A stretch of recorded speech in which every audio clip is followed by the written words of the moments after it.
This is John. Welcome to the program.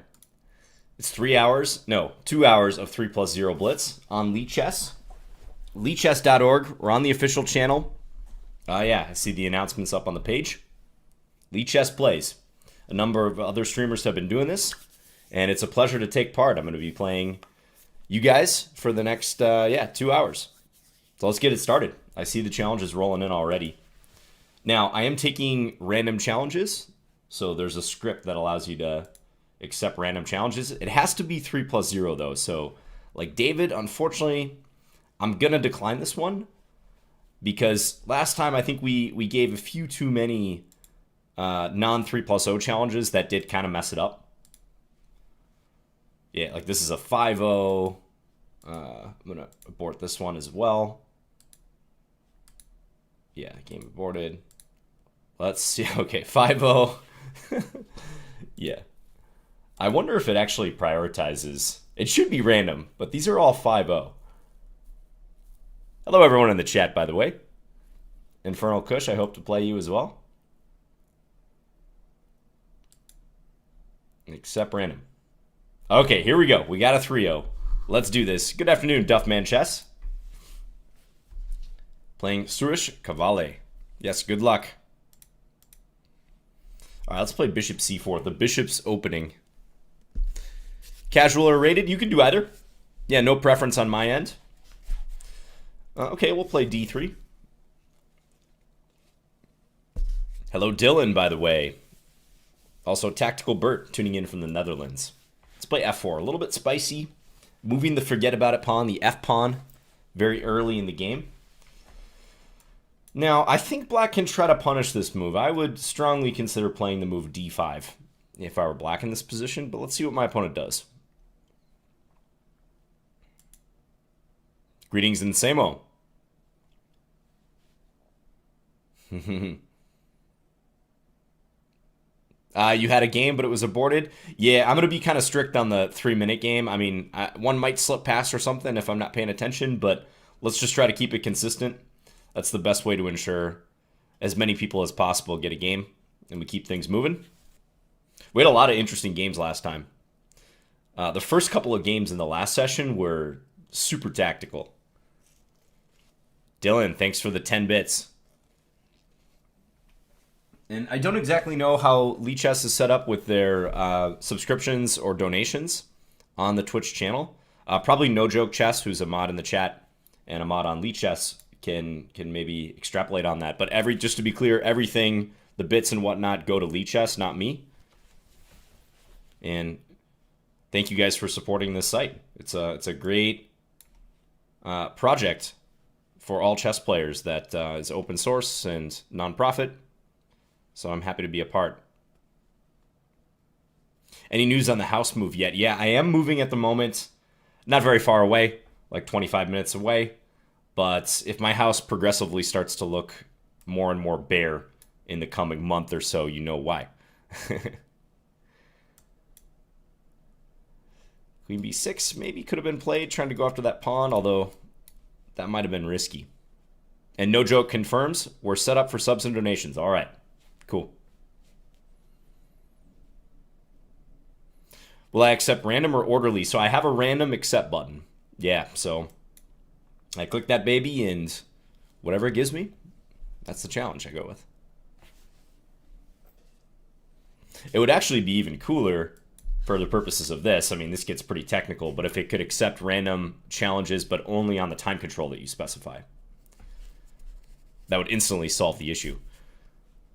But beggars can't be choosers. I have no idea how to write a script myself, so I'll just go with what they say. Will I do a farewell stream for the old house? Yeah, I'm sure I will. And someone had a good idea. Actually, one of our Chessable guys, he said, you should record yourself in a loop with this background and the big king and, you know, just in this room in general. Record it on a loop for posterity, and then you can refer to it at any point in the future. Ooh, okay, so I'm strongly considering taking on h6. Little in-between move because it threatens checkmate, and I see no reason not to, so let's go for it, because black can't easily check me. There are no checks here. So That was a free pick off of a pawn with tempo because I was creating a greater threat. Okay, now, you guys know what I'm thinking here again. Bishop takes g6. Hammering the king. Oh, we gotta play this move. Ooh, you know what we're threatening? Bishop h7, king h7, queen g7 mate. And this is going to lead to mate on g7 as well. All right. Thanks for the game, Suresh. Yeah, so bishop takes f3. Unwise due to this in-between move. Watch those type of moves because a lot of people will assume that you might recapture, but we're not forced to do that here. Bishop takes h6 threatens mate and is far more effective. So I think black should have sidestepped with king h8. Position looks pretty good for white to me, but I don't think the advantage is substantial. Thank you for the game. All right. Next player. There we go. Another 3-minute. Sriraka Solovtal. Okay. Or Srikara. I almost said Sriracha. How many of you guys like Sriracha? I started liking that a couple years ago. I pretty much only put it on eggs, though, I gotta say.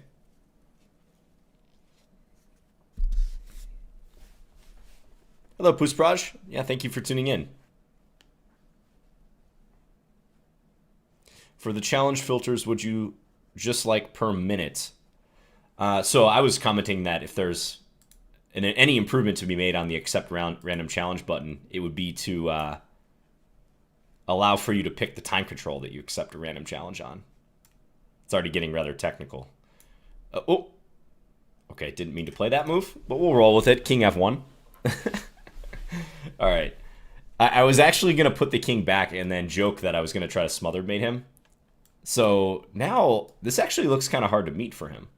He probably has to play d5, but then I can actually capture a few different times here. Watch this. Even bishop f4 is rather tempting. Let me think about this for a second. Bishop f4 might just be a win on the spot. Let's do it. King f1, brilliant. Baiting him into playing g6. Because you know what? That took away the g6 square from the knight, which would have been a nice square for him to jump to and cover d6. And this is the potential danger of having too many pawns on the same color complex. So black has committed a lot of pawns to the light squares early on in this one. Basically with this structure that black had a moment ago. So the dark squares, if you see that in your opponent's position, look at the other color complex and look for attacking opportunities there. So the dark squares is what I'm focusing on. This and this. Brilliant waiting move, says Bored Apple. Yes. A semi-waiting move. Lulling the opponent to sleep. Just saying, yeah. Go ahead. I'm not playing anything offensive here. Do what you want. Rook h1 will be powerful 15 moves later.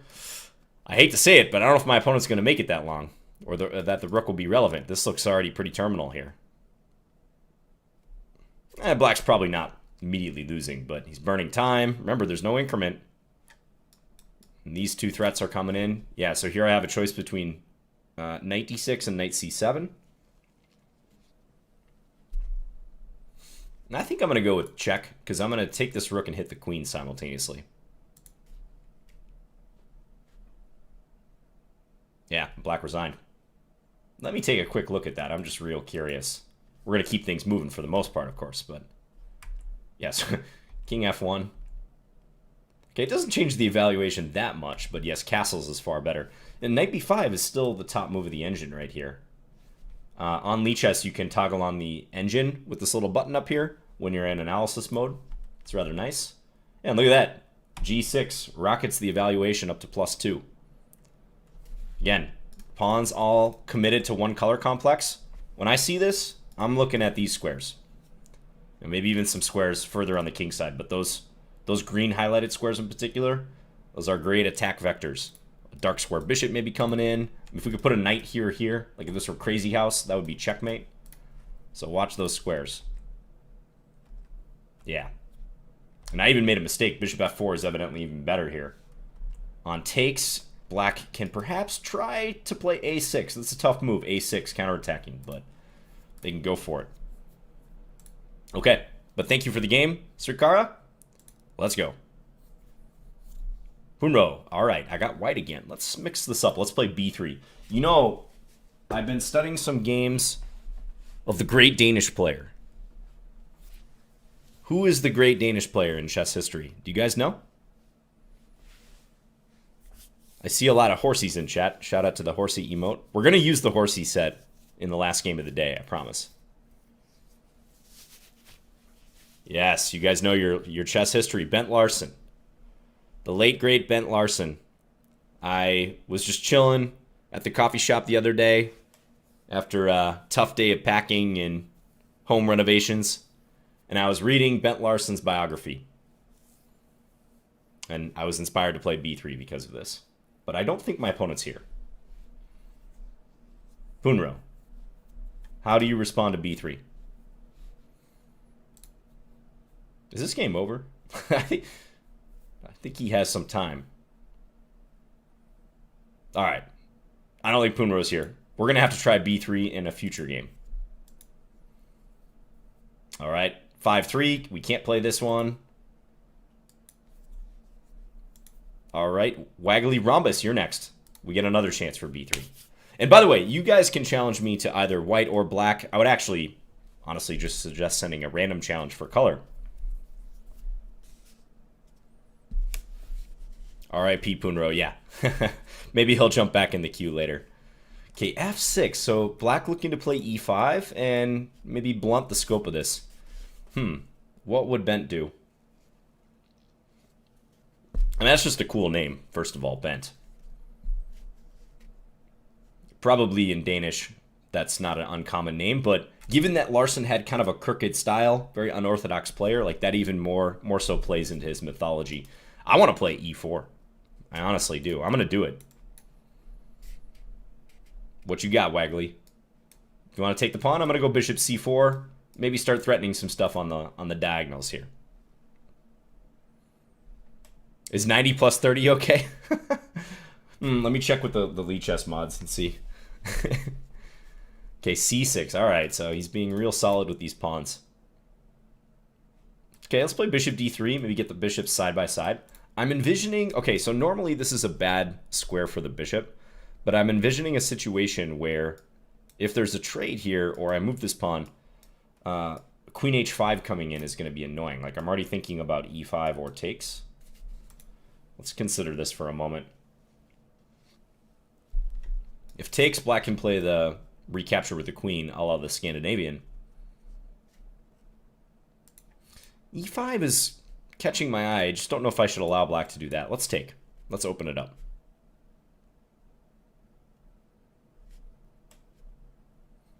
Okay, so now I get this check. And the very natural move g6 is met by takes, and pawn takes will lose this. Okay, so he's bailing out with the king. He's rolling out. Do I have anything better than this? Probably not. So let's capture with check. King c7. I thought I would have... Okay, he goes back to this square. I thought I would have more here. I have won a pawn, so I can't be too greedy, but I honestly thought I would have more of an attack. This is kind of the problem when you don't have knights in the mix, though. So no knight that can jump up and cause problems. I'm keeping queens on board, though, for now. Could take here. Looks a little greedy, though, so let's develop. Maybe I'll send this in here. The attack looks sharp. Kind of. Could be better. Shadow Sprite, thank you. I do appreciate that. Alright, so he's further bailing with the king. Let's just continue developing. More pieces in the game. Maybe knight c4, queen a5 is an idea. Maybe I should have played that knight c4 move. Ooh. He allows check here. The bishop entering the game. This king is on quite the journey. Let's, wait, knight c4, king here, then bishop d4. That looks like the way.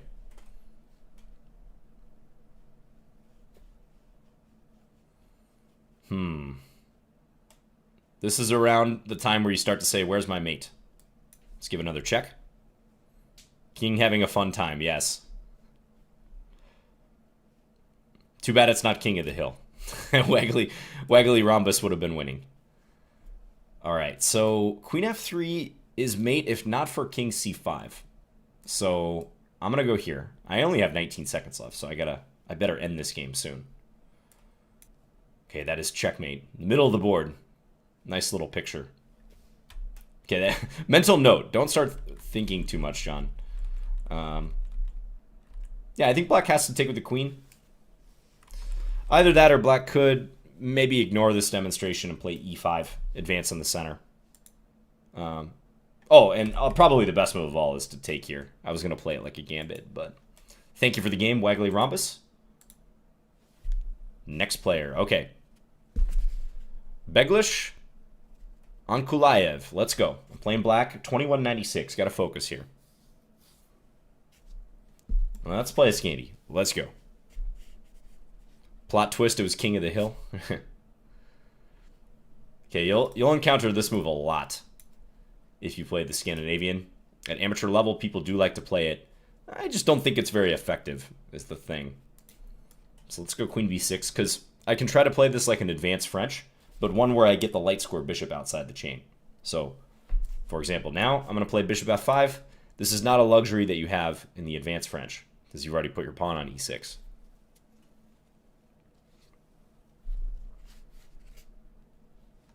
How many challenges do I have? Yeah, you guys can't quite see it at the top, but I have 209 challenges at the moment.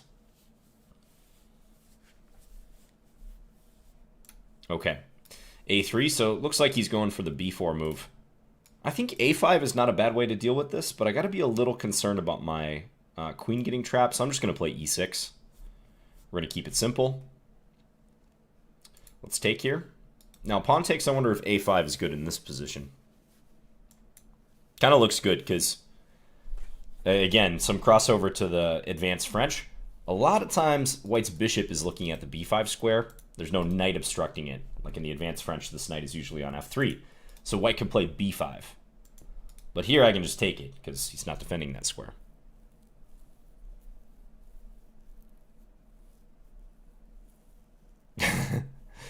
We'll see, Greg Benson.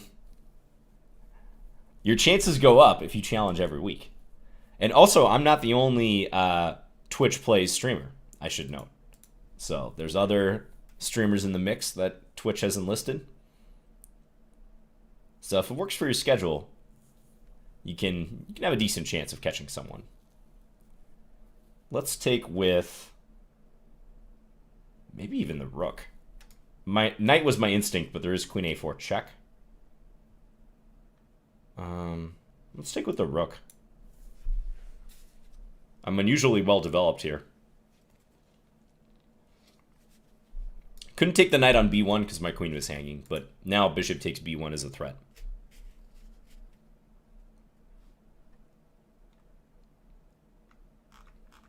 Yeah, you guys can't quite see how many challenges there are. Oh, the challenges are going down now, slightly. They're down to 200. Okay, bishop here. He's probably just going to go bishop d2 or bishop b2. I'm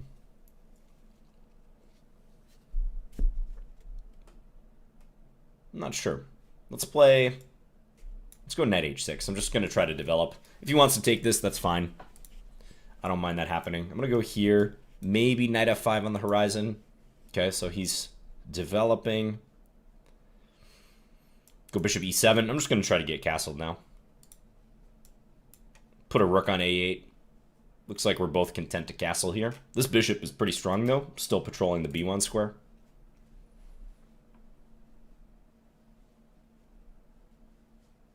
That is true. If you challenge right when the stream starts, like some people were queuing up before I even had fired up my recording software. So I can confirm that you do increase your chances that way.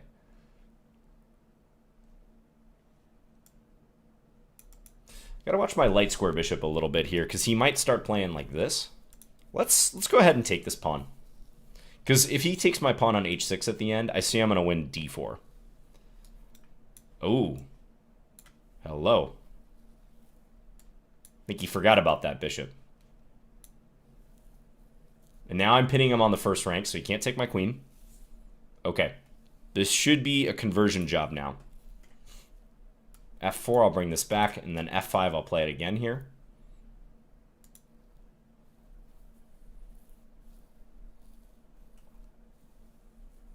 Yeah, who are you guys predicting in Magnus versus Nakamura today?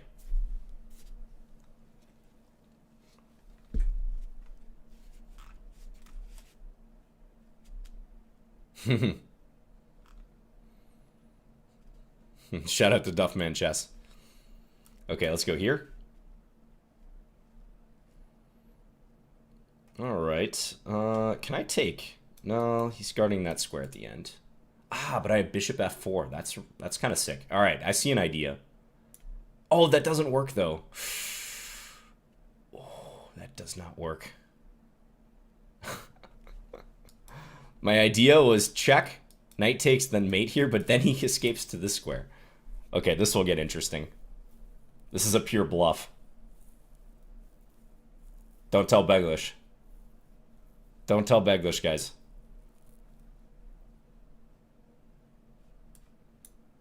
Play an aggressive move.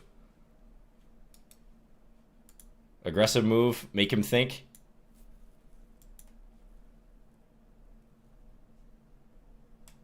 If he moves the knight, it's mate. Alright, take that. Now, even that's not mate. Only if he plays knight g3. On the previous move.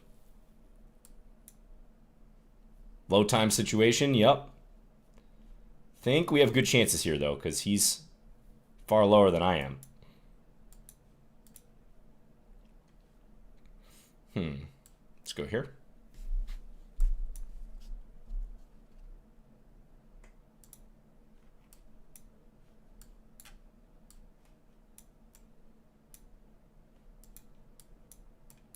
Okay. Well, I got the victory. It wasn't easy. It was not easy, but we got the job done. Yeah. Poor calculation here on knight takes e5. I thought I was being fancy, but in fact, this was primed for a backfire. The idea was bishop f4, trying to get him to play knight g3 or something to block. But he can take it, and on queen g1 check, he has king g3 escaping. I didn't see any follow-up after that. Okay, thanks for the game, Beglish. Another challenge on deck. Famlit AF, let's go.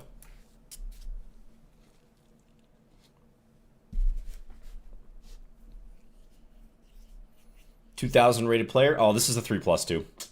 Yeah, I knew I was going to do that at some point. All right, 3+2 is not so bad, but I will decline those in the future. Let's play another Gambit continuation. I'm trying to play sharp in this stream.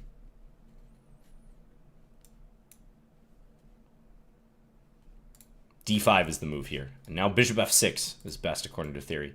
Knight e7, okay. Probably playable, but suboptimal. I will be careful, yeah. Thanks, Chosen One. Isn't this the Greco variation? It's called the Mahler attack. I have a video or two on my channel about this line if you're interested in it. Okay, castle's kingside. Let's play queen d4. We'll go after this knight.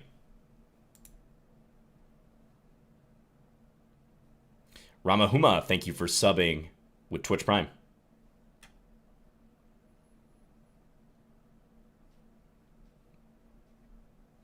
Now, last time, nobody even got me for a draw. I was undefeated. Nobody made a draw as well. Will that happen this time? Remains to be seen.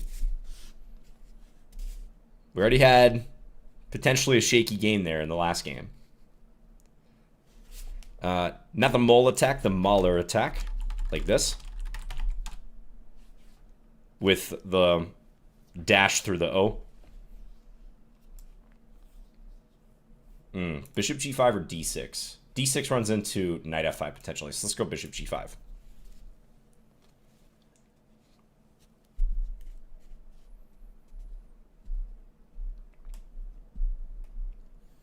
Okay, now again I'm thinking about d6 or maybe taking on f6, but d6 looks correct to open the light square bishop.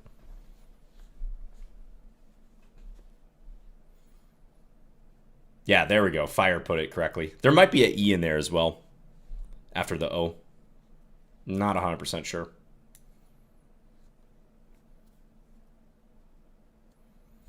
You will play Scandinavian against me? Okay, well, I look forward to that if we play.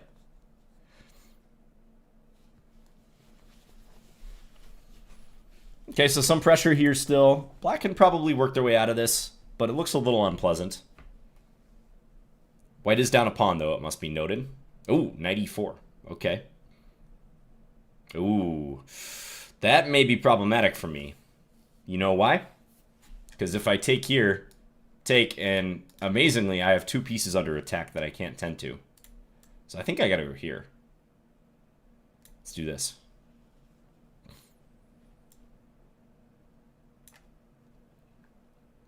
How long have I been playing chess? Today I've been playing 26 minutes. No, I'm just kidding. I've been playing since I was 8 years old. And I'm 34 now. So yeah, over 25 years. Pretty crazy.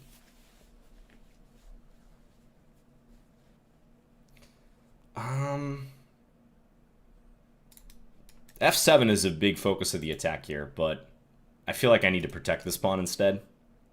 I really want to unload on this pawn, though. Take, rook takes, maybe come over here. He has a check down here. Maybe I'll bring the other rook over. You know what? In the interest of the attack, let's go for it.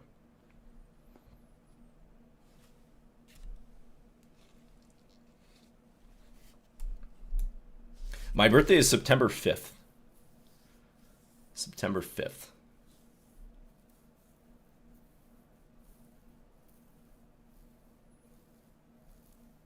And Finn's does come from the Jimmy Buffett song, yeah. Alright, so we have black in a pin here. We don't have to cash in on the pin yet. Plays a move that may force me to do that, though. I'd really like to keep the queens on board, but it's tough. Because the rook will escape to e7. But wait, he's not actually threatening to move this rook, because rook e7 I made him on g8. So maybe I casually... Let's play another bait move, guys. Let's go here. I'm just trying to guard. You know, I'm not up to anything. Okay, he plays d6. He's not biting.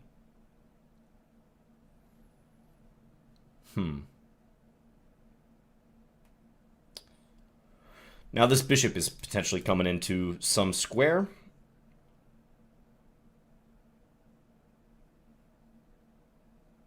Yeah, now I might have to take, actually. Unfortunately.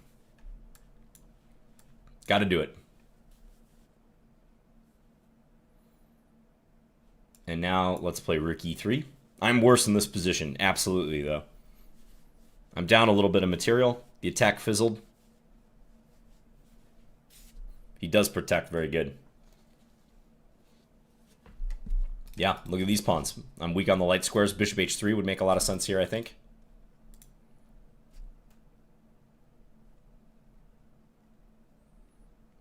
Oh, nice chess, samurai. That's too funny. You're an Egan high school graduate? Or maybe current student? Try to do this. Be able to get check and then go take this pawn in. Oh, this is 3+2 as well. I can't even hope to flag him. Oh, brutal. I just remembered it's 3+2. Alright, well, let's put him under pressure as much as we can. Check, maybe? Let's give a check, just see where he goes with this king. Brutal. This guy came to play. No joke. Alright, take. Threaten to take this with check, also maybe here.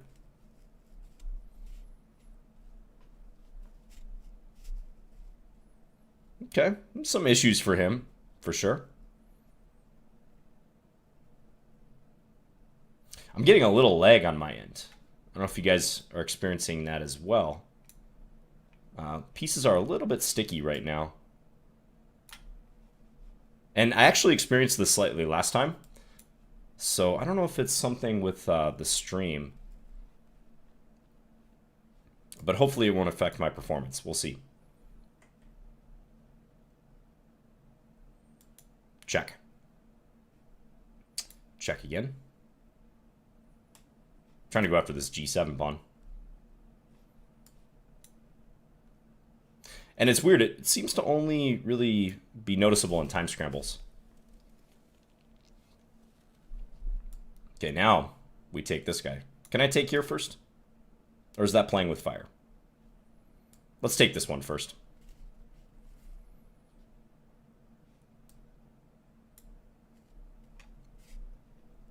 Move up. Okay, take this now. Just taking a good look around, making sure it's acceptable. Okay, now, I feel like I'm really close to mating him. Let's go here. And then when he plays h6, I'm going to go... Oh.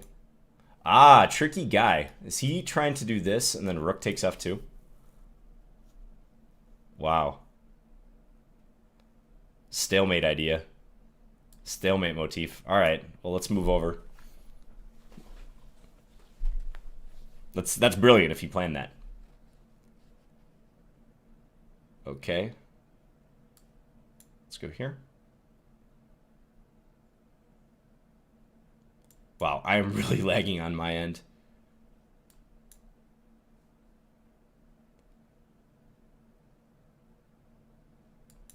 Okay, now I think I'm going to win.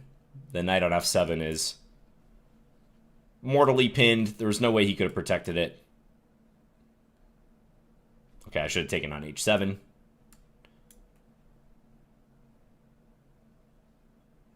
Finally we get the victory. Tough game. Tough game, fam. Yeah, I think you were outplaying me. Probably allowing a4, a5 was a bit of a mistake. I don't know that you want to allow this with this coming down here. In fairness, I guess you can't really stop it here, but it feels like if you coordinate a little bit more, something like knight e5 in this position, meaning a5 with knight c4, although I have a check there. Somehow coordinating a little bit more would have been good. I think I got a bit too much play with my rooks. Yeah, for some reason the lag is kicking in. I don't know if it's the stream or not. But this did happen last time, I noticed, towards like the end of the stream. But let's press on here and continue. Toto 369, is this a 3-0? It is. All right, let's go. Good luck, Toto. Let's play a King's Gambit. Forward. Instantly plays this. Okay, let's go d4. I'm inviting queen h4 check, but I'll just sidestep.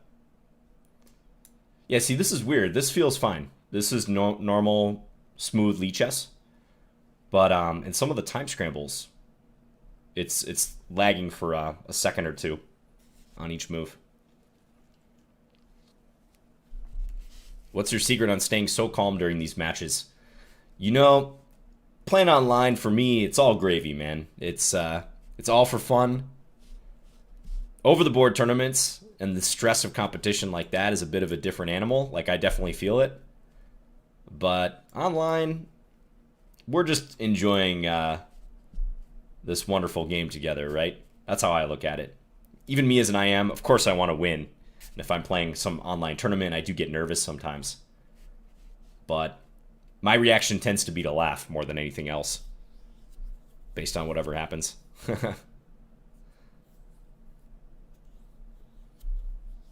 Okay, knight h5, attacking my bishop. Let's just drop it back to e3.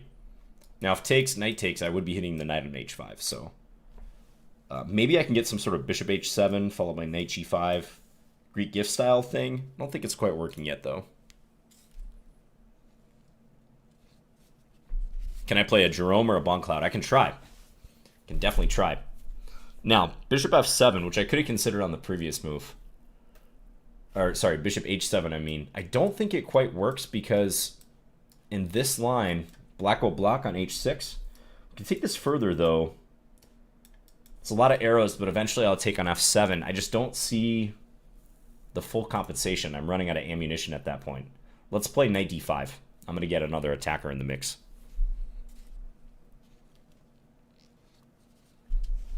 I wish chess was gravy for all of us too. Just important to keep perspective, right, about why we play chess. Most all of us got into this game because it's fun. And I know there's ratings and there's accolades attached to your performance, but it sounds basic, but we got to have that like childlike mentality sometimes when we play. Here I'm attacking on the dark squares. He played g6, which supports the knight, also blocks my light square bishop, so I think I'm relatively happy to get rid of that dark square bishop.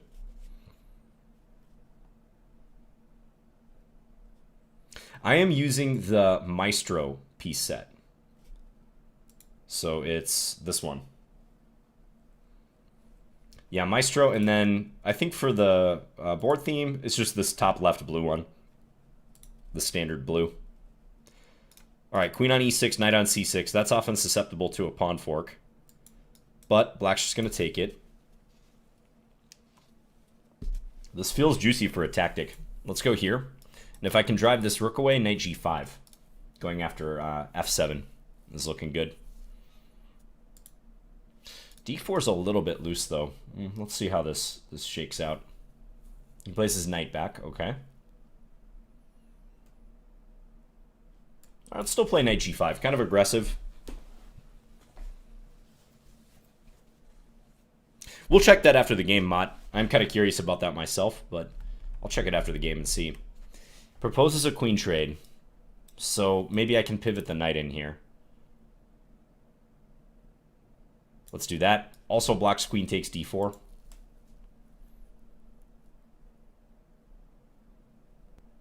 Looks like a great square to land the knight. Oh, Satran, thank you. Thanks for checking out the Scandi course. Is it playable at the high level? Well, a lot of players would say no, but I think at the absolute highest Grandmaster level, they might play it once in a while as a surprise weapon.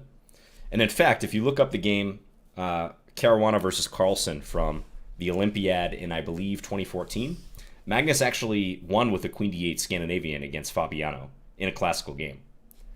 So you do see it every once in a while. Worked out really well as a surprise weapon for Magnus in that game. Okay, let's swap queens. And now I think I'll take here. Grab this pawn. Do I bother playing c3? I think I will. I think it's worth protecting this guy.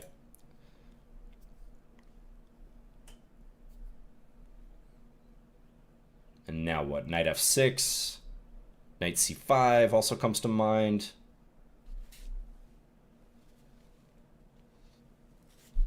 Knight d6 even.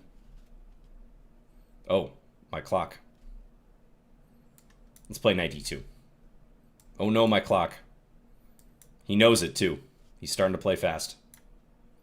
Oh, this doesn't bode well, this time scramble situation too.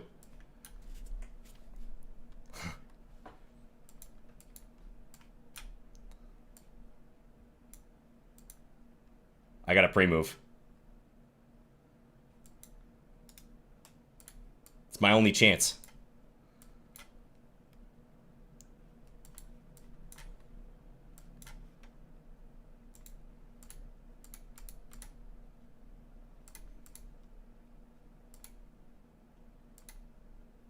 Hurry. Go, pawns, go. At least if I pre-move, the lag can't kick in. Okay, I won that one. But that was going to get close. Fortunately, he started thinking a little bit because of my pawns. But that was getting close. Here, let's take a look at that, whether that tactic worked real quick. Don't think bishop h7 was ever working out, but let's see. All right, like bishop h7 here. Good tactic to look at. Oh, okay, so this is evidently working for me. I didn't think I'd have enough firepower here, but the engine points out that I can include the knight in the attack. Stuff like knight f6, knight g5 coming. That's nice. I thought this was going to fizzle. Black can play potentially king g6 here. This looks yeah, highly complicated. Somehow it's only slightly better for white. But yeah, maybe that was worth consideration. I probably could have played it better somewhere around here. Yeah, my advantage wasn't as great as what the engine's indicating. I definitely missed. Again, it wants me to at least think about this. Here, king d3, queen d3. Or king g6, queen d3. Definitely missed the strength of this knight jumping into the attack. I feel like a strong attacking player would find that. Oh, or rook f6. Look at that move. Rook f6. Beautiful. That's reminiscent of like Fischer versus Benko. Famous game where rook f6 was played as an attacking operation. In that game, I think it was played more as a blocking move. Here, it attacks h6 pretty bluntly. And if pawn takes, bad things are going to happen to black's king. Probably one simple line being this, with mate coming on g7. Okay, some nice lines in that one. Let's go to another challenge. Only hard work. All right, let's play a Sicilian. Oh, 6 move. Okay, I guess I didn't even look at the move that you guys were asking about. Bishop f7 on move 6. I can't remember back that far now. But yeah, I'm sure I missed it. If you guys are telling me I missed it, multiple people, then probably a good chance that I did miss it. All right, I got the bishop pair here. This is looking good. Let's try to bust open the center. c4.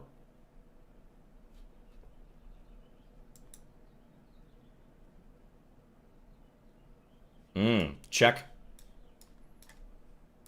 That's a fork. Undefended piece right here.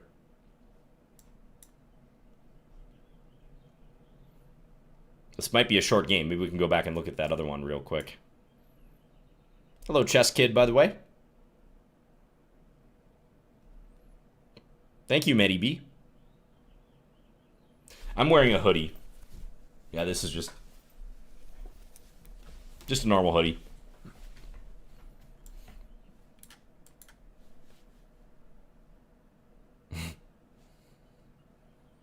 Maybe he means underneath. This is a t-shirt.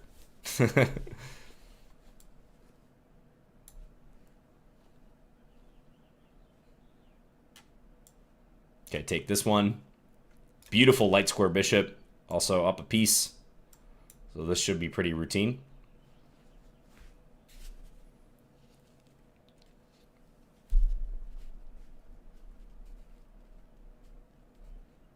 Anyone on the Lichess team know why that lag might be kicking in? I have a feeling it's something to do with the stream, but I wonder why it's only happening in the time scrambles. Are you guys rigging this against me, Lichess? Are you trying to make it harder for the master in Lichess plays? Is that your master plan?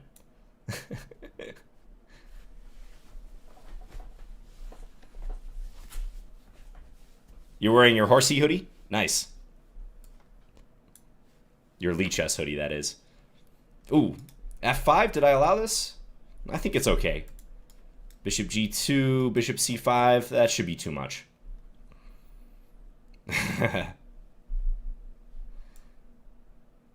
Someone's going to take me down at some point. It might happen this stream, we'll see.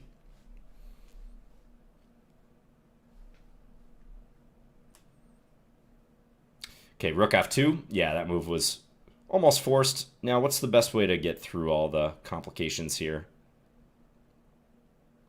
I mean, I'm winning if I take everything on f2.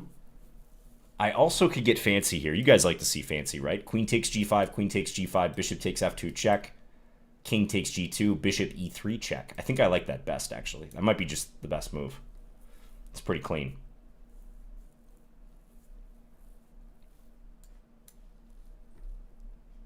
Only move. And right into the buzzsaw.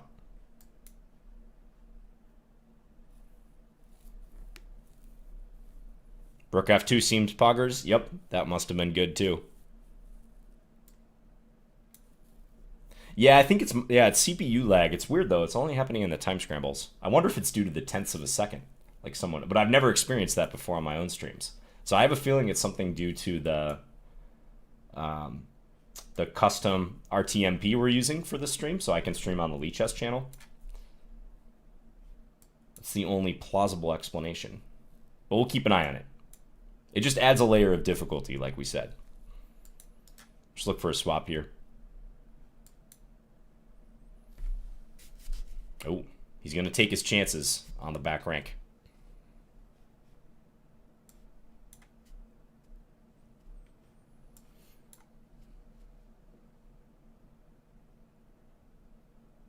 Oh, okay.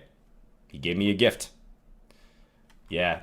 So this was really decided by that queen b2 moment. After I played c4, this opened the diagonal towards the white king. And yeah, right here, queen check. Drop the bishop, and the queen is not getting trapped, importantly. I probably missed some stuff. Could have taken that pawn there. Oh, I want to check that other game real quick. Let me go to my profile. What was it, move 6 you guys said? Oh, bishop f7 right here. Yeah. Bishop f7, king takes f7, queen h5 check. Going after the knight over here. Yep, absolutely. That would win. Kind of an unusual version of the bishop takes f7 operation. It's not often you win a knight on a5 after that. So just to show that real quick. Take, check. And then we're going to play the very long move, let's say g6. We're going to play the move queen takes a5. Pick up the loose knight, win a pawn. All right, next challenge. Apocalyptic 1994. Good luck.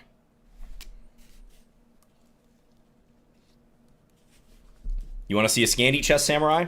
All right, your wish is my command. Let's do it. Let's play the knight f6 version. Shout out to Grandmaster David Smurden from Australia. He wrote a book on this opening. And we're going to try to play the line that he recommends in that book, the Portuguese variation. This line is fun, in my opinion, really only if white plays f3, bishop f5, and then c4. There's a lot of ways white can be a buzzkill against the knight f6 Scandi, unfortunately. But it's a lot of fun if they get greedy. Yeah, bishop e2, reasonable move. I think David would say that black has some ways to spice things up from here. It is probably easier for black without the light square bishops compared to a normal queen takes d5 Scandi, let's say.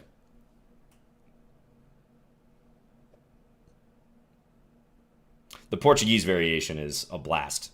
I mean, if I could get this every time, I would play this variation a lot more often. All right, bishop e3. Let's castle. We'll castle queenside, opposite side castles. Might be going for e5. I might try to launch an attack against the white king. Remains to be seen. Hello, Falcon. Falcon asks, Samish or Averbach, which is more flexible but deadly? Samish or Averbach? So you're talking about lines against the King's Indian defense?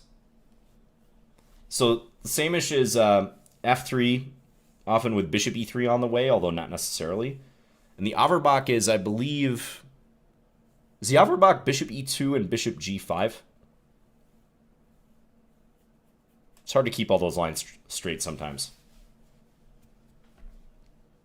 Knight a3. Okay, so I could take this.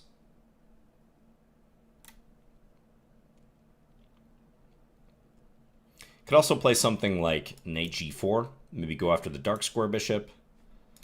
I hate to kind of take this knight because it's not a very good piece right there. Let's play knight g4 and see how he reacts.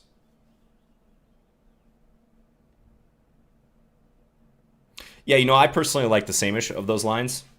I might be a little biased. I haven't really played the Averbach. Maybe played it a couple times. I like the Samish a lot against the King's Indian.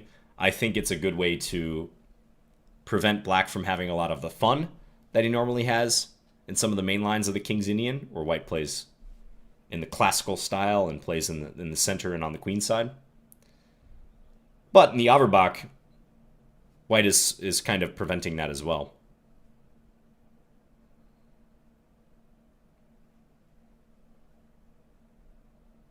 I think the Averbach is a little more prophylactic even than the Samish. Okay, now I gotta watch this knight here because it is loose. I think I can take, though, to start. Knight f4 hitting the queen, also opening up queen takes. I can go queen f5. Okay, so he takes, and now here, I might just take. And if he takes here, I'll go queen f5 and offer a trade.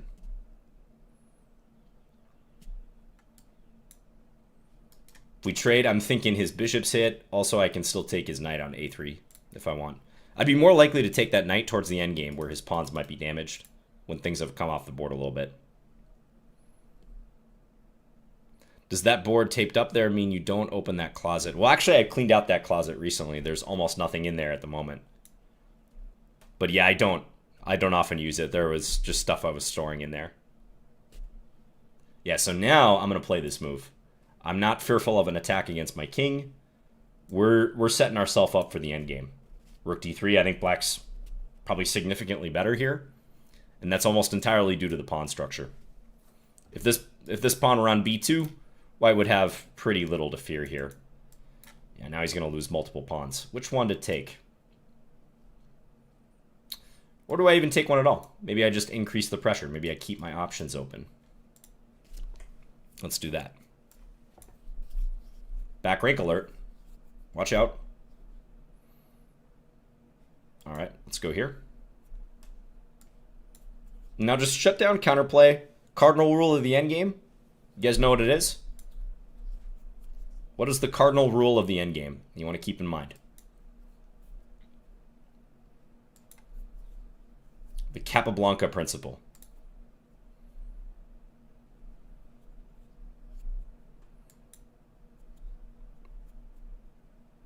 It's to win. King activity, win the endgame, win the game. Restrict counterplay. Yeah, handles nailed it. Take your time. Yeah, don't rush. Exactly, Duffman. Don't rush. All right, you know what? Let's have a little fun. These pawns are so strong, he's not going to stop the avalanche of pawns. Yeah, even if he had more time there, this is a dead win for black. Would it even be winning with two pawns? I think it would be. Like, if you take away the c4 pawn here, it would still be a win. Yep, thank you for the game, Apocalyptic. Good game, good game. Yeah, tough one. I think maybe knight a3 wasn't the best decision. I think probably sending the knight to d2 was a little bit better. Knight was a little sidelined over there. But thank you.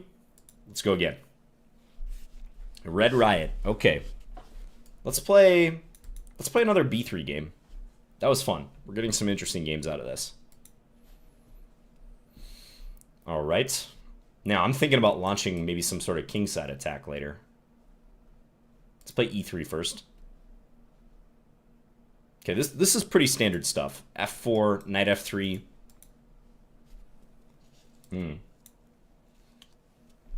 Have you guys seen the original double bishop sacrifice game? That is the Lasker double bishop sacrifice game. Lasker had this arrangement. It's Lasker versus Bauer from, I think, 1888 in Amsterdam. And Lasker had this bishop pair firing against the enemy king. I'm going to get perhaps something similar. Okay, knight e4 is a good move. If knight d7, I would have been primed for take, check, and then take on f7. With probably a winning rook lift later. Knight e4. What to do here? Knight f3, or queen f3 maybe? Hit the knight, also hit f7. There's knight g5, but that's looking pretty good.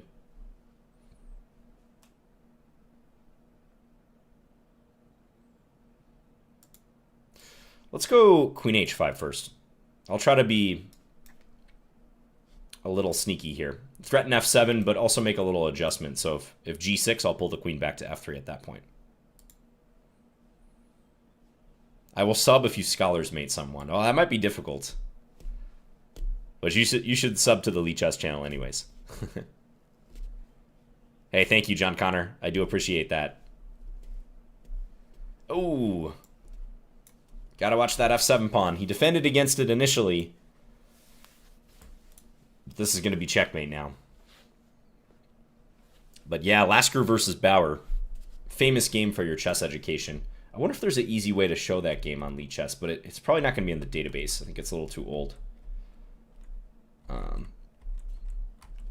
But we're not really in a situation where the double bishop sacrifice would happen, but yeah, again, Lasker did have this bishop arrangement. It's a nice game. You guys should look it up. I have it on my channel as well. I am playing viewers. Yep, and we're going for the next hour. A little over an hour. So plenty more games here.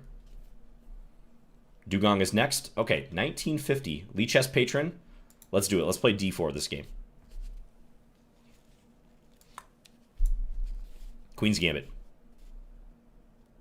John Owen got done dirty by chess history. Yeah, good memory, Duffman. Yeah, there was a guy, his name is John Owen. Actually, the guy who whose name is attached to the Owen's defense. So he didn't quite get done super dirty by chess history, but little chess trivia. So Lasker, his name is attached to that double bishop sacrifice idea because he was the first one to successfully execute it. But Owen played a game, I want to say some like 15 years earlier than that. Maybe not quite 15 years, but definitely before Lasker in the late 1800s. And Owen did a double bishop sacrifice, had a winning position, but went on to lose the game. And I think because of the zero-sum nature, let's say, of chess history, and, you know, to the winner go the spoils, and victors write history, he did not get his name attached to the double bishop sacrifice. It was Lasker who was successful in that game against Bauer. So shout out to my boy John Owen. You did your best, and we're still commemorating you in 2021.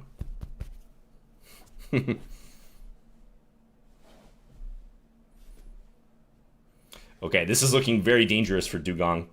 The knight's under attack. Bishop f7 is opened up. Rook e1 coming in the mix. I don't think he's going to last very long. Unless he comes up with some very creative way to defend here. So check. Let me just think on king d7. There's also moves like queen b3. Let's play the check, though.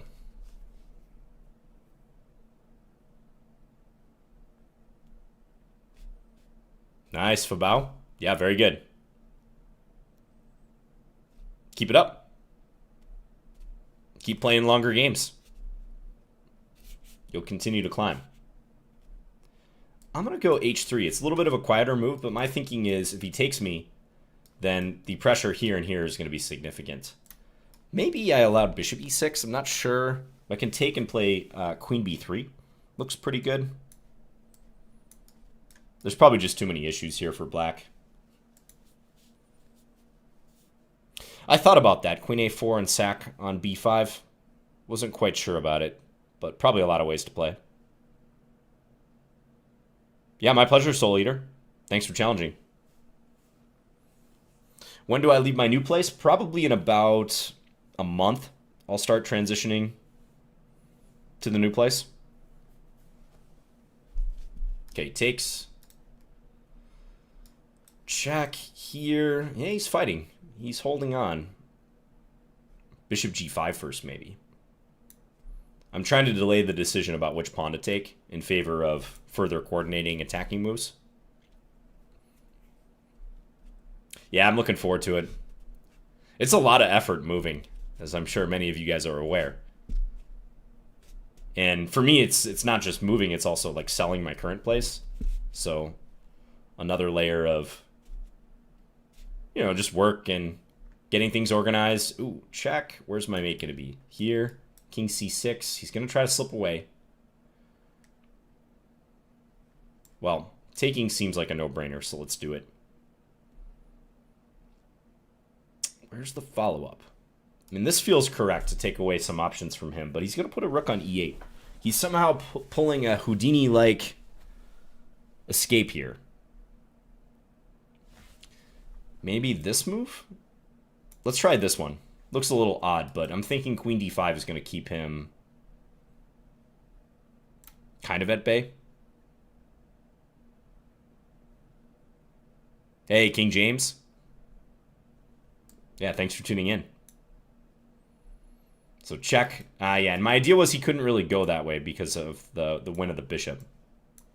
So I think he had to go back to d7 there, but wasn't looking too promising.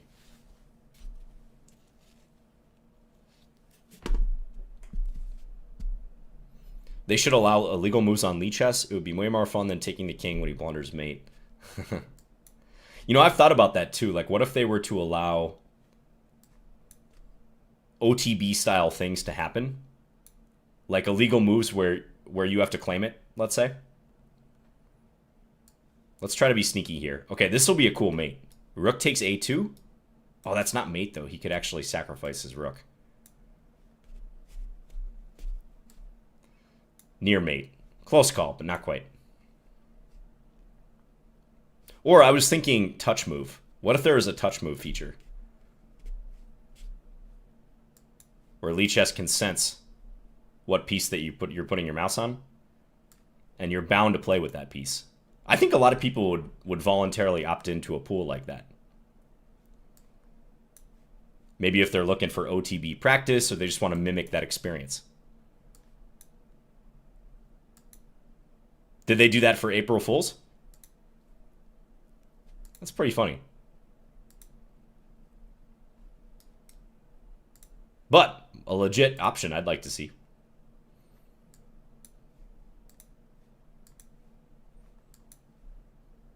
Okay, we're just winning here gradually. Check. Check. All right. Thanks to the game, Dugong. Yeah, I think that position out of the opening was just a little too passive for black. So this is all theory here, but black usually takes on d4 and plays bishop b4 check. Bishop d2, trade, and then black quickly castles. It's mainline. Lichess OTB mode, not really. Okay, wow, I'm going to have to read that article. Let me just see if I missed like an easier win somewhere around here. It's one of those positions that feels like it should be over in a matter of moves. I was even commenting as such, but I couldn't find the knockout, and he defended pretty resourcefully.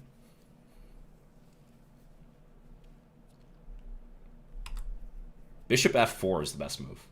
Raise your hand if you would play bishop f4 here. I don't think there's too many people who are going to play that. I guess the idea is knight e5 check after that. Bishop f4 is +9. Rook b1 is +8.7. Probably from a human standpoint. Yeah, rook here or taking on f7 might be simplest. Queen d5 even looks pretty attractive to me. I played h3, which is also pretty good. I was trying to just solve that bishop issue. Okay, doesn't look like there's ever an absolute knockout. Knight d4 is good here. I guess because of the c-file pressure. That briefly crossed my mind, but I didn't want to have to consider what was happening here. Okay, thanks again for the game. Horst, oh, let's go. I'm still undefeated today, guys. I'm just saying. We're at the halfway point, and have not even been taken down for a draw yet. This is a golden opportunity because of the potential slight lag issues at the end of the games. I'm trying to remember if anyone's requested a certain opening. You know what? I got to supercharge your guys' chances. Let's go. Again, golden opportunity for Horst. Someone requested Bong Cloud earlier. Bong Cloud it is. This move is baffling to him. He didn't take the pawn. Should I go to the Winter Palace? Let's go to the Winter Palace. Potential. Okay, now there's issues. I have an idea, though. I have an idea.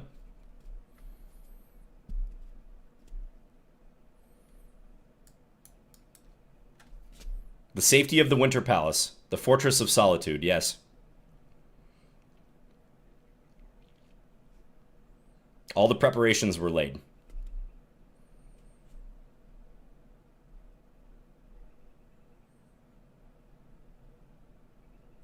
Okay. Let's continue developing. Knight c6. We'll get some players in the game.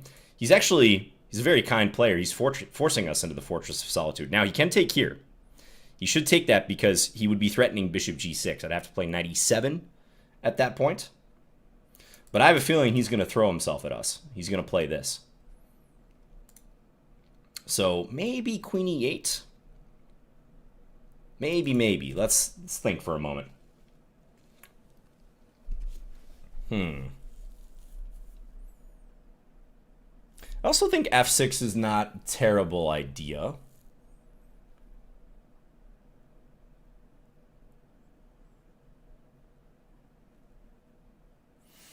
Bishop b4 check. You can play c3, so that's not the best. Let's go with queen e8. I'll go with my instinct.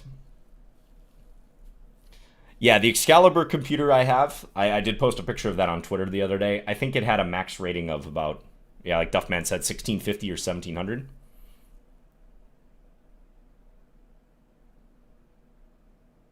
Do I do impressions of any top players or streamers? I do not really. I have a couple, but they're not nearly as impressive as some people's. Ooh, hold up. Hold up. We gotta be careful. Let's not get mated.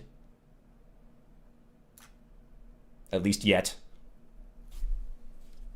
The Fortress of Solitude must be maintained. You want to see an Evans Gambit? Okay, we might be able to make an Evans Gambit happen. I'm sure we can get that.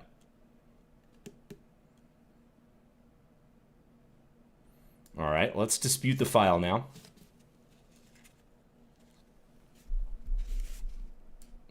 Knight might be going back to g8.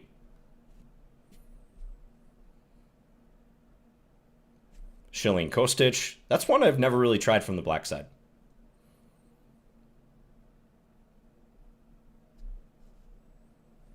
Oh, he's getting in on the action too. A player of culture. I respect that. It's probably a very good move.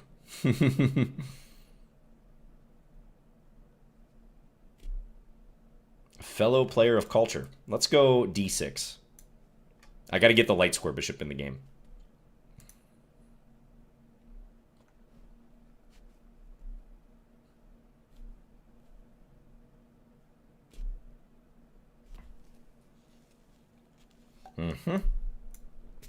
Take.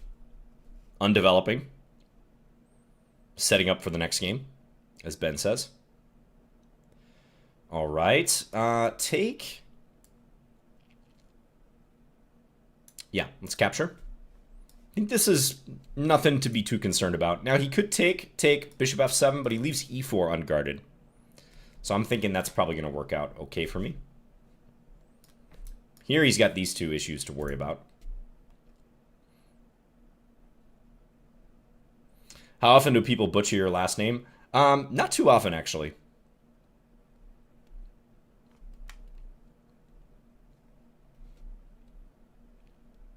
Although my 4th grade teacher did call me John Bartholomew, which was hilarious to my 4th grade class. Should I take h5? Or I think probably better to develop. Although taking h5 would guard the f7 pawn, so maybe I should capture.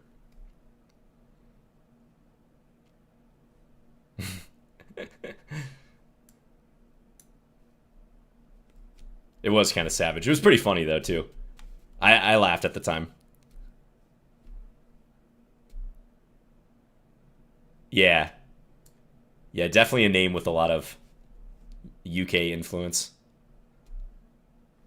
Scottish, Irish, English. Take. Check. We're on the attack now. I gotta watch bishop d3, though. But I guess he's gonna straight up lose this bishop at this point. Check. And take. Okay.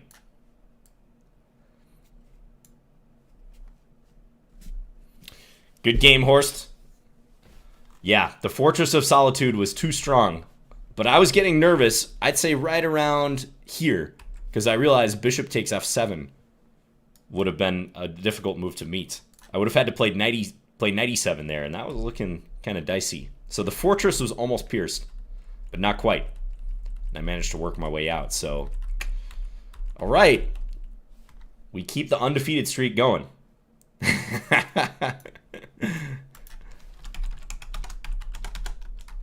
Sorry for that, Horst. It had to be done. Don't worry. Everyone else has had the same fate as you in these challenges so far. All right, let's keep going. Surab is next, 2058. All right, playing the Bon Cloud here would be exceptionally risky. It always is.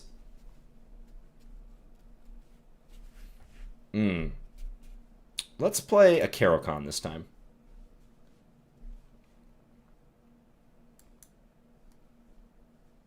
And I'll play the c5 variation. I don't think this line is completely sound, quite honestly. I just don't quite believe in it. But it leads to very interesting positions, and white has to be accurate. White really has to know what they're doing. So let's go ahead and take this pawn. Play bishop b6. Nescafe Frappe attack. I remember that opening name.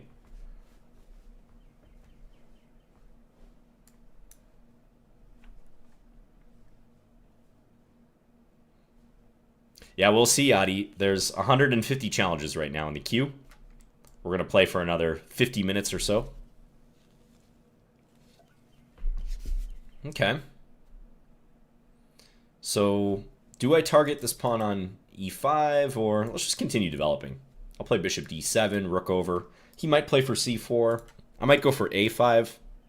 Remains to be seen. I think a5 makes some sense here, because b5 I can pull this knight back.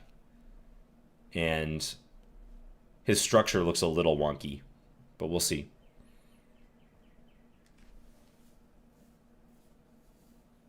Starbucks versus Caribou. What are your thoughts, chat? Probably for most of the chat, they've never been to a Caribou coffee or know what it is. But you must be a Minnesotan as well, Steakhead Chess.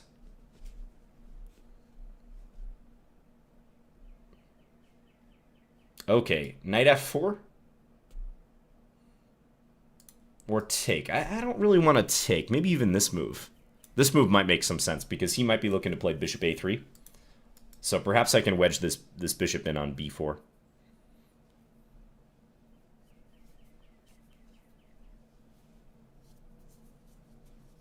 You have them in Wisconsin? Okay, that's good to know. They've expanded. John, do you have a favorite square? Oh, it's got to be the d5 square. Okay, this is looking a little cramped for me. Yeah, I might have been mistaken in allowing this.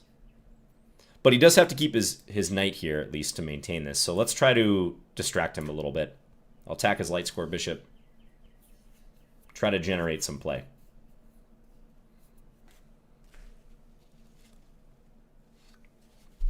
Yep, the birds are chirping.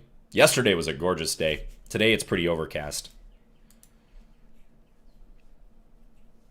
I'll try to get outside later today. Oh, I love White's position. White's position is rocking here. I need some counterplay in a hurry. This light square bishop is terrible. How can I even make this interesting? Let's play h6. I need a break of some sort, but it's not going to be easy. Like here? And then hope my knight doesn't get trapped. I think this is probably okay for now. Got to defend against the mate threat. Will this stream be a VOD? Yes. And I believe Lichess is also streaming this on YouTube as well. Check and knight g5. All right, let's try it. Might as well. Desperate times, you know?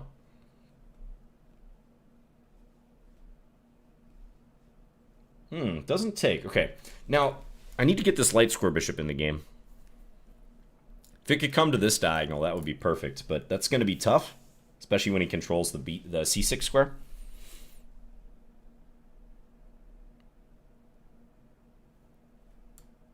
That's way too risky with en passant. All right, let's just go here. I got to play some quicker moves, too. Excuse me. Knight h7, do I dare?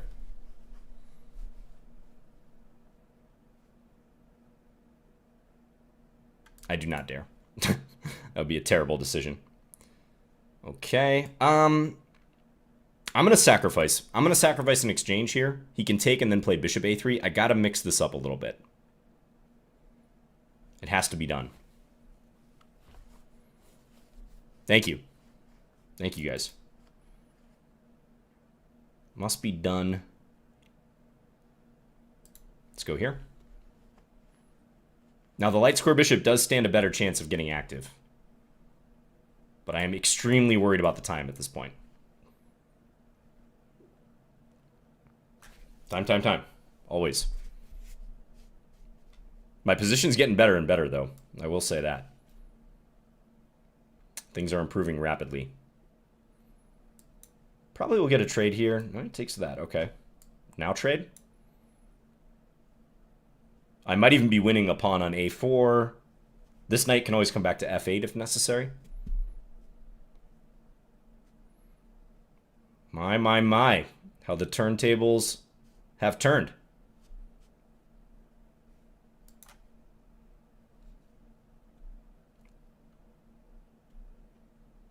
little bit weak around my king, but I think it's manageable. Now queen g4 would be a nice blunder.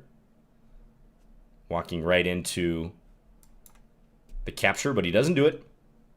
Now watch queen e4, though. I think queen e4. I think I'm just going to trade. We're going to swap.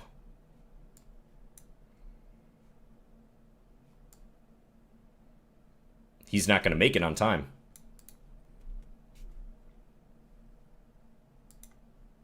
He's just a little too slow. Oof, okay. We win the game. Good game, Surab. Now, let's check the middle game real quick just to see how far ahead he was. Not that we want to make him feel bad, but I think he played great up until maybe dealing with my knights jumping in. I mean, this was me just kind of thrashing around looking for a plan of some sort. This is already +4. It's equal material, but +4 for him. I thought queen e2 was unnecessary. Yeah, the advantage is dissipating a little bit here. Still +4 if he plays knight ft2. Knight ft2 is an instructive move, actually, because I have a more cramped position here. And when you have a cramped position, you usually want to try to trade pieces. Pieces rather than pawns. So knight ft2 is implicitly telling black that, or maybe even explicitly telling black that I'm not going to allow a trade of knights, and he's going to try to chase me with his pawns. And my knights are like stepping on each other's toes. There's just very limited space to maneuver here. So that would have been pretty nasty. I'm getting squeezed in this position. Bad light square bishop. But fortunately we escaped. Okay. Who's up next? Pinchoneski. Okay, let's play e4 again at this one. Trying to mix it up in the opening as much as possible. Let's play maybe a closed Sicilian or like a Grand Prix attack. Let's go bishop b5. Take. Oh! That was supposed to be d3. I overshot the square a little bit. Alright, we're just spotting black a pawn. You guys like to see this anyways. Again, when you give them material, they sometimes get a little hesitant. They don't know what to do with it. It's happened to me. I've froze, like deer in the headlights. Like, why is this title player just giving me a pawn for no reason?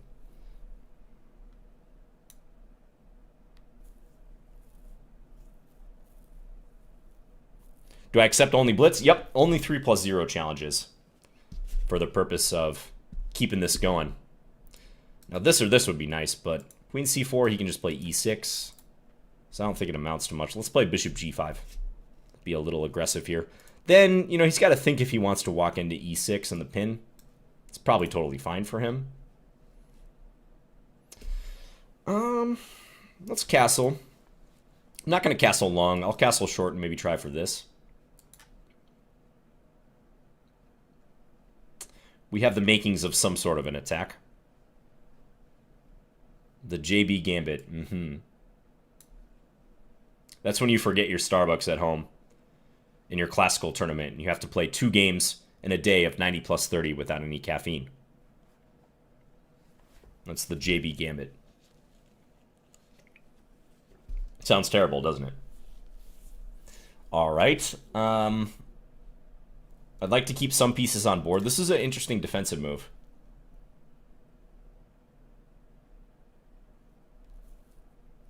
Might be decent. I'm tempted to take there. I just don't see a follow-up. Probably got to trade bishops. Let's swap bishops. Now what? All right. Let's do something unorthodox. Let's go here. If he takes, I'm going to take with a pawn. In an all-out effort to get pressure on f7, there might be a rook f6 appearance, like I was talking about in one of those other games. Now, though, if I lift the rook, he takes f6, he's probably surviving. Although I have rook g3 there. Let's play it. Let's try. That's the MJB Gambit if you forget Starbucks? Yeah, exactly.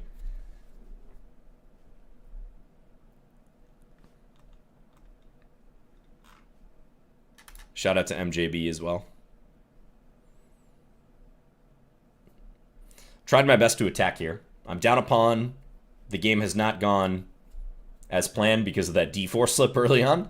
So I'm trying to cause some issues. Queen g5 might be a good move here. I hope he doesn't find that. He finds it. Oh, that's a brutal shutdown move. I missed it. I missed queen g5. I kind of have to take now. I think I have to play it this way and hope that I have some compensation. I don't think I have much, though. Maybe I can snake my king up here, go after this pawn. I'm going to try to make it difficult for him to play f6 at least. But I fear he can start playing with these pawns. That is my concern in this position. But let's just play fast. Let's try to pressure him on the clock.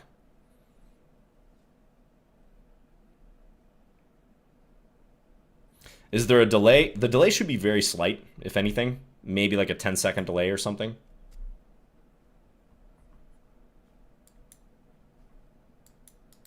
The king is an attacking piece. Remember that, guys.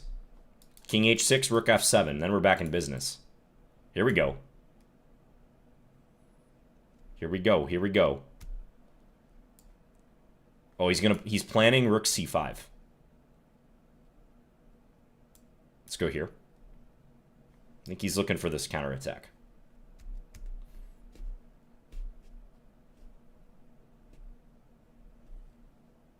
Defense. All right, now let's start bringing some stuff up. G4, H5, H6. This is the plan. Hopefully I don't get self-mated. I don't see a way he can really do that.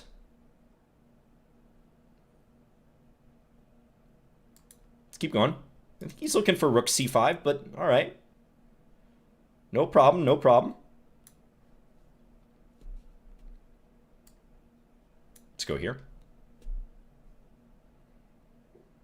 Take. Ooh, he's letting me take f7. Hold up. Let's take this one first. And then check. Now we got to stop the pawn. That's very important. Let's check again. Does that one... I think I can take here. Even though he can get behind the pawn, I give a check, and I'm just in time to stop it. My rook is kind of shut down. That's the only bad part.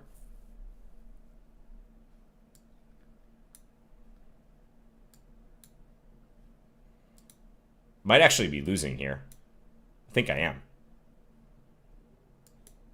But we're going to flag him. I'm sorry, Paczynski. You defended that well at the end. But the time caught up with you. I think I should have played h7 right here. King takes e4, then rook takes d2. h7 was probably a draw because I think he'll play, let's say, rook h8. I take d2, he takes h7 check, king g5, he takes e4. If anyone's better there, it's probably black slightly, but it looks like a draw. 2 pawns versus 2 pawns. Yeah, that was a little dirty at the end. But, hey, given the d4 blunder in the opening, I don't feel too bad. Okay, paparasas. Let's go. d4.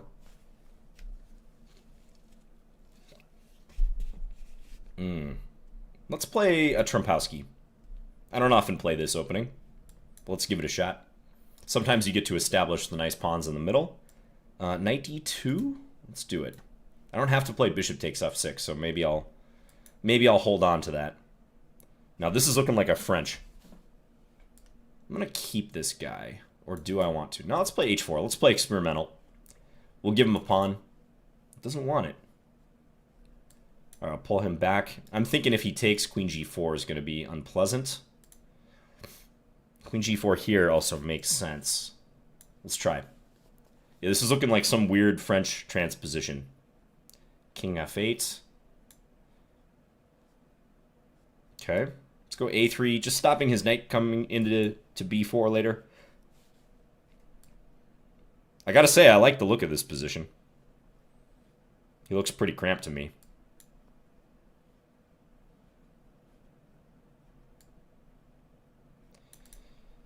Prevent his knight from coming in. Maybe some rook lift.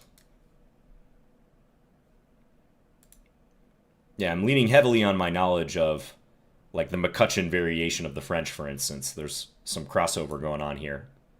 So in other words, I know some of these themes already about where to put my pieces, which is a big help. I'm not sure the queen should have gone there though, but let's see what happens.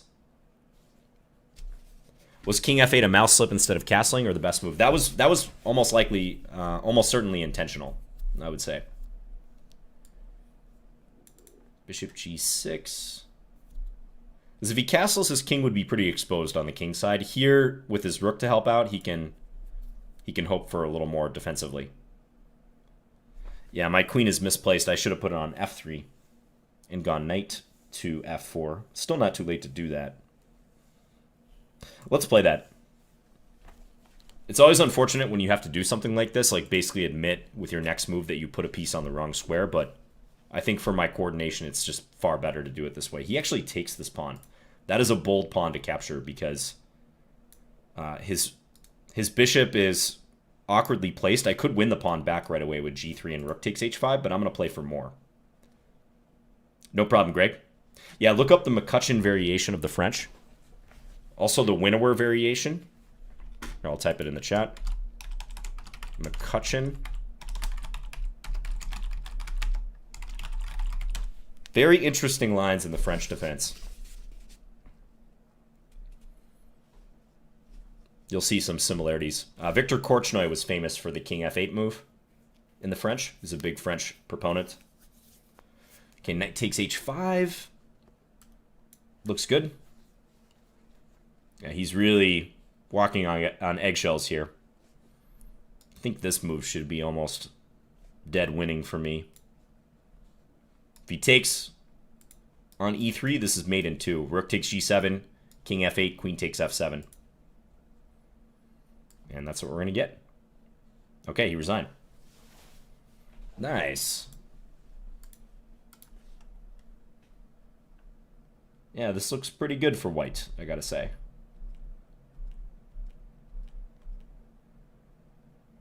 Knight takes e5 is what the engine wants him to do. Looking for some counterplay. People want to give me stuff. Please take mine. Is this the same account? Different countries, though. They both said, please take mine. And they both said next and next. Is this a simulation? But one player's from Turkey, the other one's from India. Maybe they're just in a competition with each other. Yeah, and here you can see... Okay, it's actually not that huge of a difference, but I do think the queen belongs on f3. I thought the queen should go here. Just... I don't know why I thought the queen should go there, but f3 allows for knight f4. The knight jumping in the mix creates all sorts of problems on g6 and h5. All right, let's play another person, except random. Greg Benson, I saw you in the chat there. Please take mine. H. Badugers, you're up. Let's go. Let's play. You know, okay, I saw some really interesting games of Larsen in d6 on move 1, and also sometimes trying for f5. Let's see if we can get kind of a wacky setup like this. Those who follow my channel will know that I sometimes play like the Xinji Indian. I might be trying something similar. We'll see. Now that he's played bishop g5, it's all sorts of weirdness. I don't think bishop g5 was that good here, because sometimes with this move, sometimes white can play the move e3 or e4 and threaten a queen h5 operation, but it's not working in this case. Okay. Strange stuff going on already. e5 maybe? Let's advance.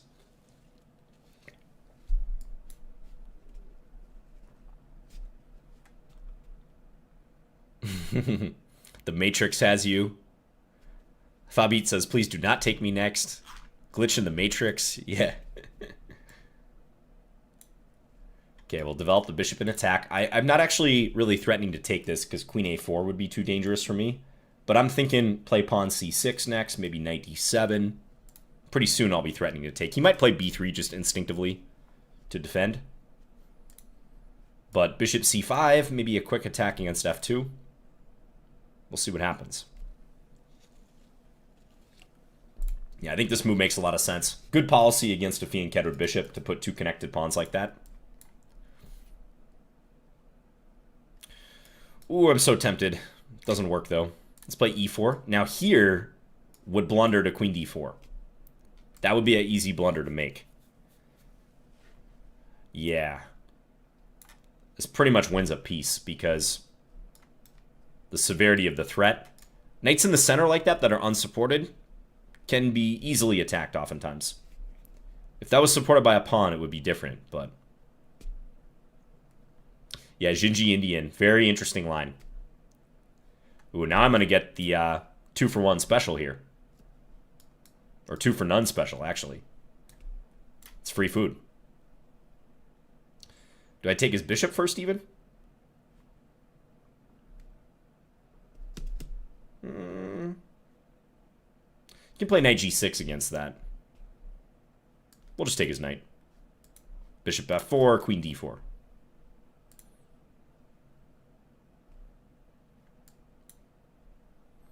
Yeah, straight up 2 pawns here. Or 2 pieces, I mean. Big difference. Send the knight in, threaten mate.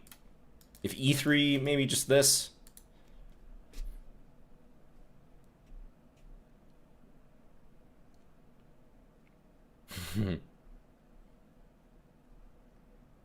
Ooh, queen e1. Wedge this in further. Let's keep going with the knight infiltration. Oh, Cormac, thank you for that emote. That reminded me. Don't let me forget that we got to get in a horsey game at the end.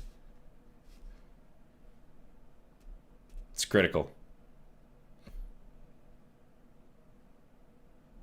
He's giving me the rook in the corner. I almost don't want to take it because it's such a sad-looking rook.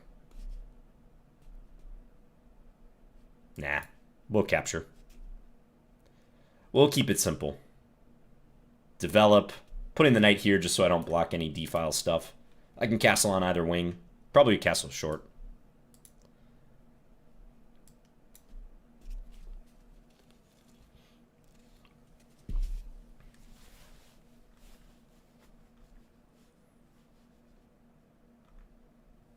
Okay.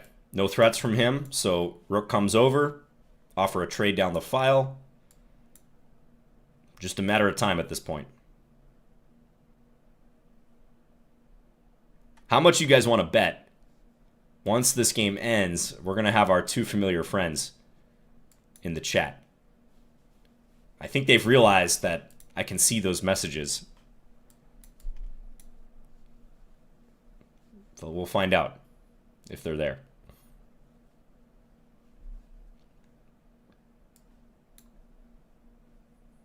Ooh, king f3, okay. How do I finish this artistically? Knight e3 maybe? This is kind of a nice mate. Take, rook f2. So he can't capture the knight. He could take it with his queen, I guess, but that would be losing. Why not knight fork? I didn't see a knight fork. Maybe I missed something. Okay, where's my mate here? Not seeing it. Let's just go here.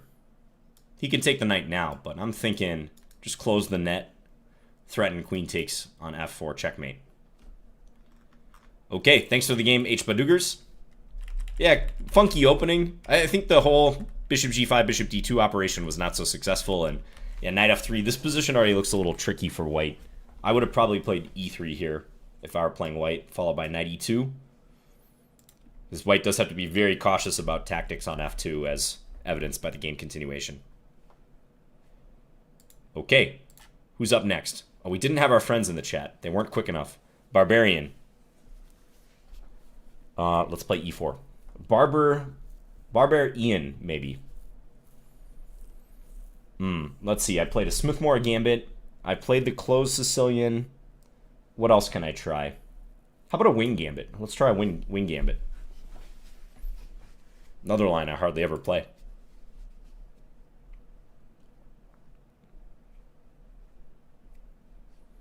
Yeah, Gingy Indian is spelled like this.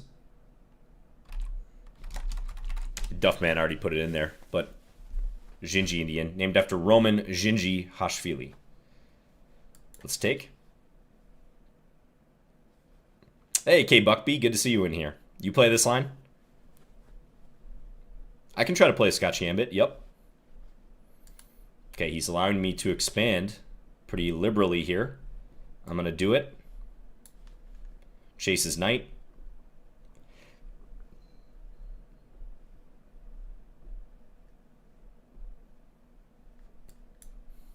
What's your rating, Ian Hay?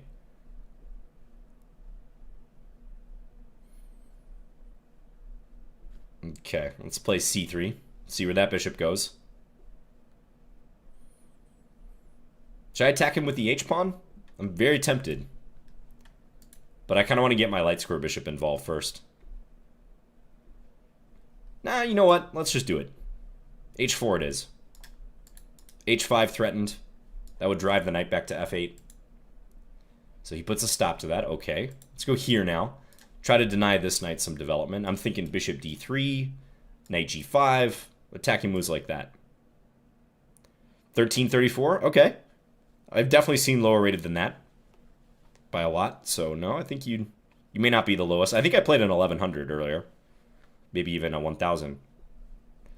Okay, so he's probably going to put his bishop here.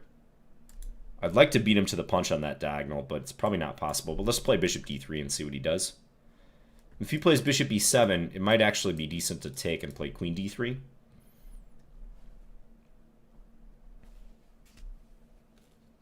Oh, knight f4. Loose knight right there, covered by the bishop. Loose pieces drop off. It says oops.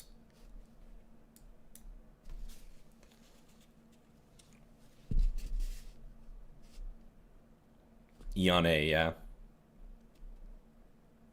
Do I plan on updating my FIDE profile picture? Oh yeah, that picture's super old. I think I was probably 19 or 20 when that picture was taken. If you go to FIDE.com and put my name in the database. Let's go here. This pawn's hanging, but I'm gonna guard the c3 pawn first. This is a nice pawn chain. Got the bathtub set up. The old bathtub structure. You can make different colored arrows, by the way, by holding down squares or keys like Control, Alt, Shift. Here I'm doing red. Take this pawn. Yeah, slim Scandi. Yeah, that's what I look like in that picture.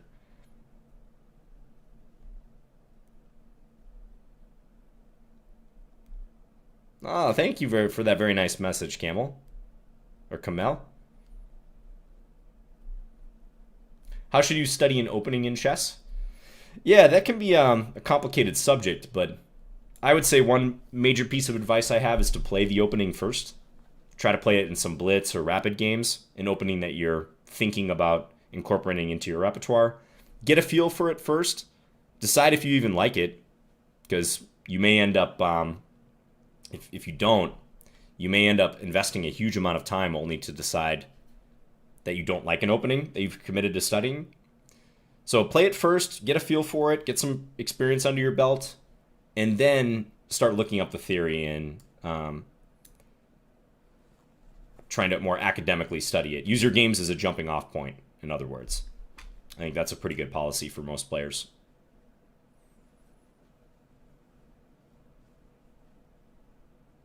Yeah, I haven't checked out Prix or Lichess yet. I'm going to do this. It loses the knight, but I think the pressure on g7 is enormous here, so we're going to win the rook. There might be some checkmate as well. Can I mate somehow with this move? Really feels like it. I mean, taking the rook first is almost always useful, but if I can mate with bishop g6, I'd like to find it. I think I see a mate. I'm going to go for it. Yeah, pretty sure this is mate. King e7, bishop f6, king d6, queen g3. This is a nice move. Those pawns were handy, controlling some squares. Oh, I didn't mean that. I feel like such a rube using the little shortcuts for messages.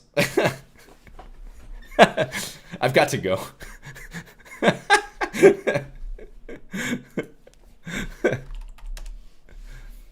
All right, well, it's actually true. I got to go on to another game. He says bye. I don't know why that was so funny to me. All right. I've got to go. My viewers need me. All right, let's go e4.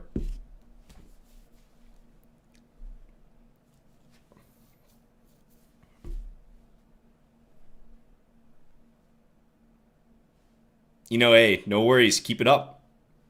Yeah, thanks for checking out my content. e4 against Taranga. Oh, this is a 3+2 game. I didn't notice. But he's playing the Scandi, so we can forgive him slightly.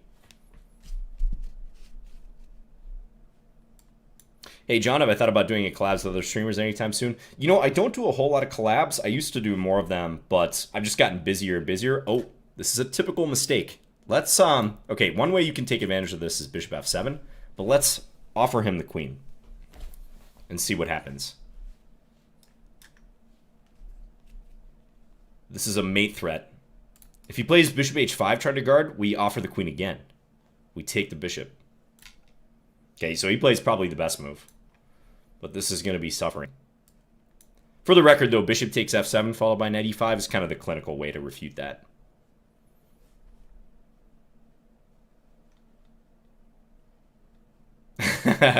Sounds good, King James. I will definitely be dreading it. But I also welcome the challenge.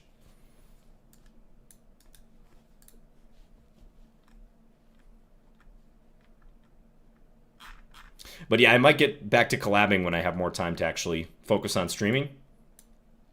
But in the short term with this move and stuff, I probably just won't have time to. Oh no, my queen. Yeah, I should. That was a perfect opportunity to pull an Eric Rosen in case he was stream sniping. I don't have like a twisted enough mind to do that on the regular. Eric like lives for those moments. He plans them, as you've seen with his stalemates he sets up. I don't have like the mind that devises all the ways to cheese your opponent. Reclusive Writer, thanks for subbing to the Lichess channel, 4 months. But it is a talent, and Eric has definitely cultivated it.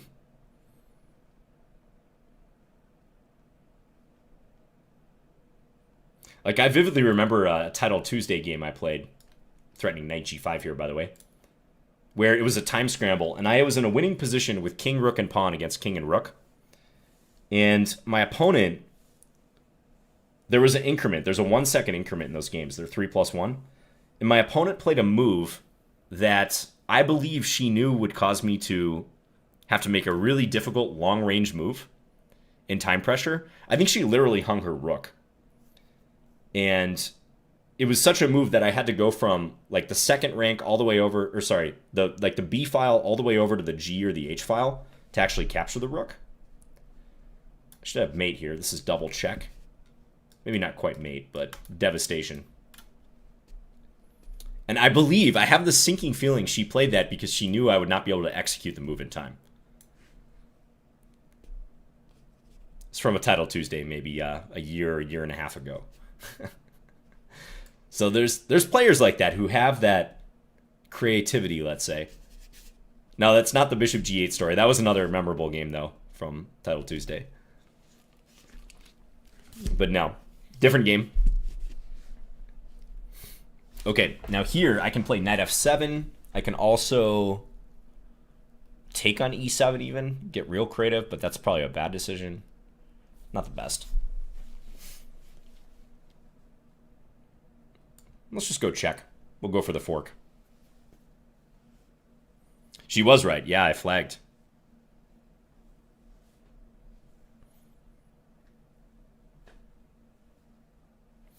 We're going to do it this way, take the rook, because I want to keep my queen on for the attack.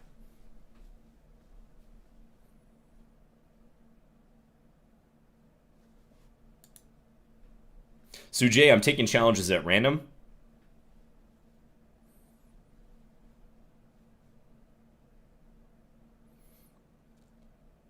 Oh, sorry, Taranga. You gotta be ready. But you responded right away. Does this mean I was not ready to have made that blunder? Bishop g4?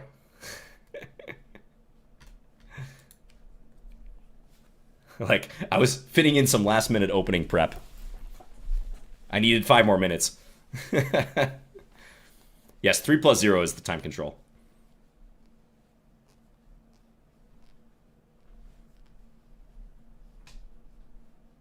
Oh, come on, Taranga. You're not going to time down, are you? The BM. Oh, maybe. Okay, he did play. I thought Taranga was BMing me for a second.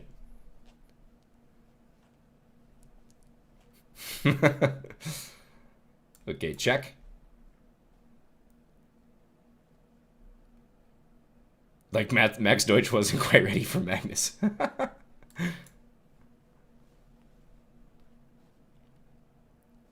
I gotta do more research on the Max Deutsch thing. I remember that being hilarious when that came out.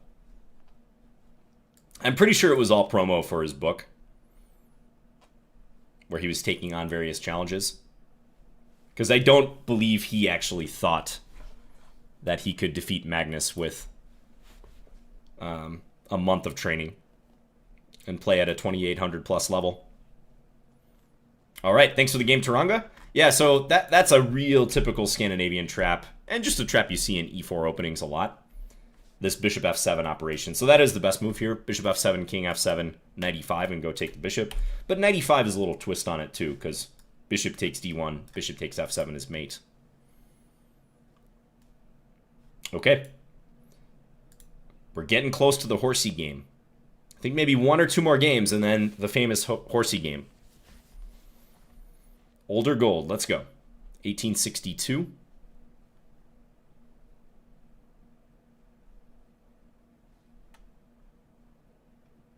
Hey, Surzaki, good to see you in here. Let's see if we can get a Jinji. G6, bishop G7. A lot of opponents don't play into the Jinji, but maybe we'll get a Jinji delayed. D5, F5 is what I'm going to do. E3. Yeah, solid move. Solid. Not too exciting, though. Let's play knight H6. I kind of like sending the knight here to F5 sometimes. I mentioned I was inspired by Bent Larsen's games. So, you know, I'm trying to play like him a little bit. Let's take. Someone make John sweat. Well, I was sweating in that Bon Cloud game, I got to admit. That was looking bad for a while. But my opponent didn't capitalize in that game. Now g4, I can play knight back to h6, fortunately.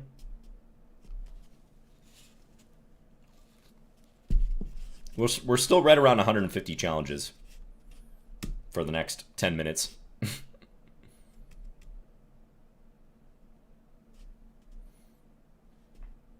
Let's send this knight to c5.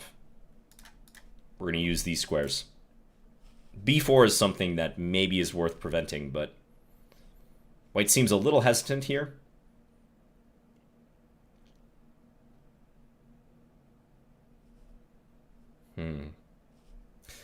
I don't think anyone's going to be taking you up on that offer, Bakuz. Or successfully taking you up on that offer. But you never know. You never know.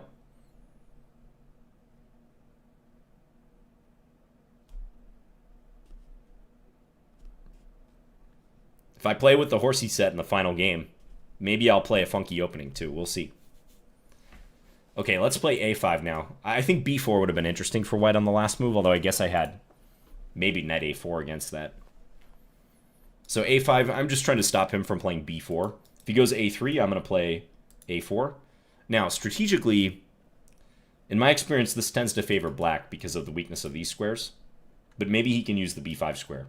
He might argue that that's a square he's going to look to use. Let's, how do I want to arrange my pieces here? Because knight b5 is coming, I feel. Let's play queen b6. He does play knight b5, and I think that's just a piece we got to get rid of. Flat out. And now let's go over here. Yeah, you haven't, Duffman. Maybe you're in the queue, but we haven't played.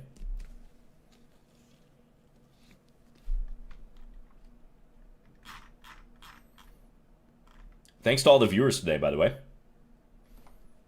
We've got almost 500. Awesome. And just a reminder that there are other streamers who are doing this. Lichess plays. It's a cool effort by Lichess. I'm going to be trying to do it, you know, maybe on a weekly or every other week basis. Schedule's going to be a little bit, you know, hectic just because of the move that I'm currently going through. But, yeah, Lichess is awesome to work with. They're very flexible. So I'm looking forward to the next one, whatever that may be. Oh, yeah, I probably had some creative move here. I actually think I should have taken with the knight instead. Okay, queen here. Gotta guard e7, so let's back up. Oh! Guys? Bakuz, get that sub ready. Be on alert. Alright, focus. I can't let Bakuz have to gift a sub to someone. Focus, John. I got too cocky. I'm telling you guys, I got too cocky. It's the cardinal rule of streaming. When you think things are going well, think again. You're about to blunder. Okay, strategically speaking, I still have a reasonable position.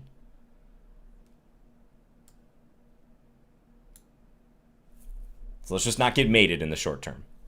That bishop is coming to f3. Let's go here. You know what they say about being a pilot, you guys? Queen is kind of trapped. Don't know that I want to offer a queen trade.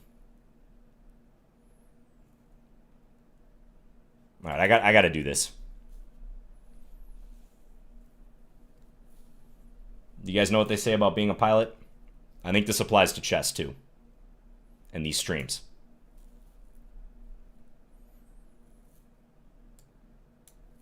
It's mostly boredom.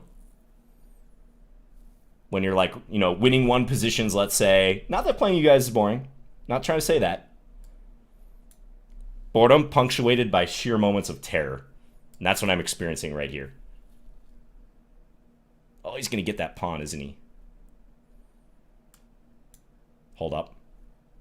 Hold.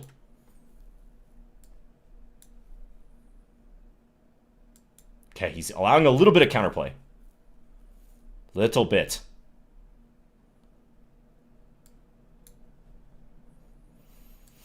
Let's attack his bishop. Maybe he won't notice. Oh, he didn't notice. Unfortunately for me, it's still a difficult position.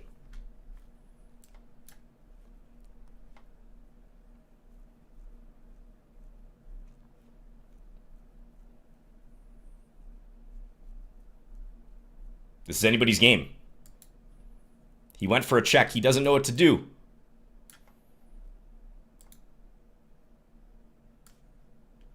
Ah!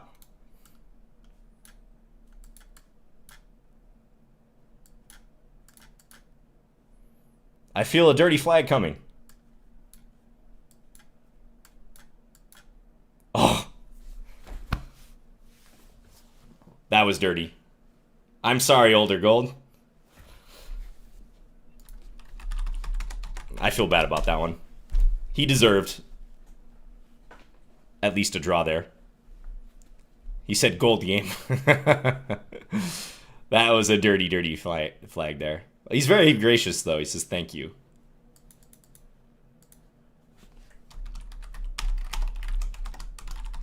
Queen e3 was a nice move. That was a good fork. Yeah, I almost feel like he deserves a sub. He was playing that real nicely, too. You know, a move like b3 would have broke my spirits. Oh, Baku's gifting a sub to me. Oh, man. Well, we should gift a sub to Older Gold if he's in the chat.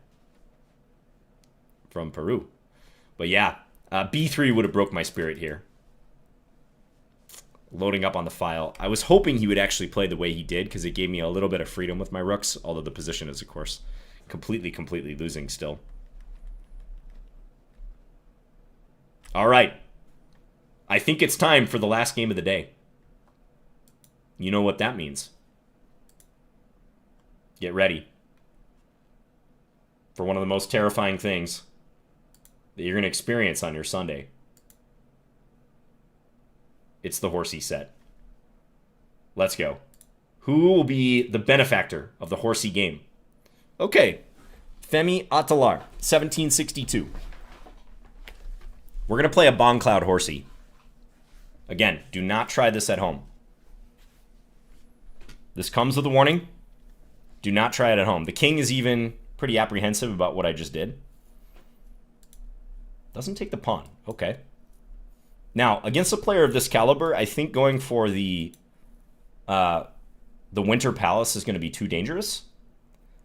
So we have to devise an alternative strategy involving playing moves that break the rules, like f6.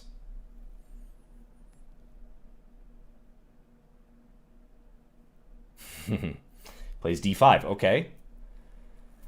Well, you know, I'm not that upset to see that move, I think. Let's send the knight into the action. Or, sorry, the horsey. Attack the penguin. See where he goes. Yeah, Ben Feingold fell out of his chair, indeed. All right, pawn takes or queen takes. I think both are decent. Let's take with the queen. Let's create a threat on b2. Now, Femi closed down the position. Generally, against the Bong Cloud, you want to try to open it up. So I cannot endorse what my opponent's doing, but let's see how he handles it. Let's not write him off by any means. Let's play g6 here. I have some sneaky ambitions. Maybe bishop h6. Penguin's lurking from the side of the board here. I'm thinking maybe queen a5. Yeah, let's attack this guy.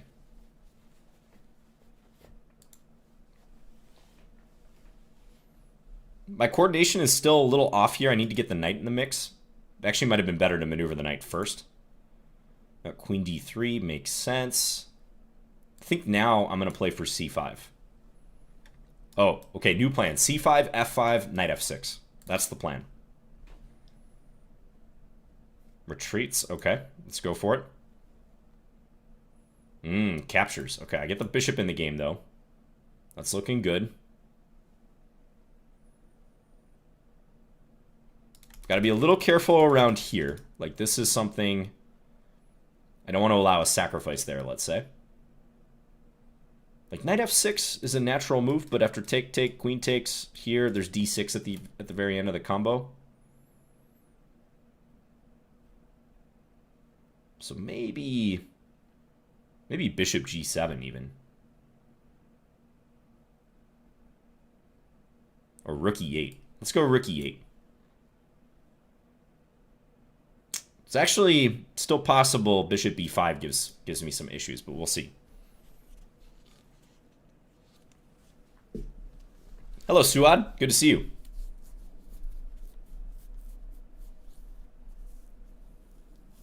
Oh, he's going for it. All right. Well, I was thinking maybe this move against that particular knight move. Let's try it. So my idea is that the horsey is pinned along the file. Knight d7 is met by bishop takes d7. Okay, so he takes, but now we're going up a piece. Queen's under attack. Queen f3, I'll play knight f6, and we're getting developed.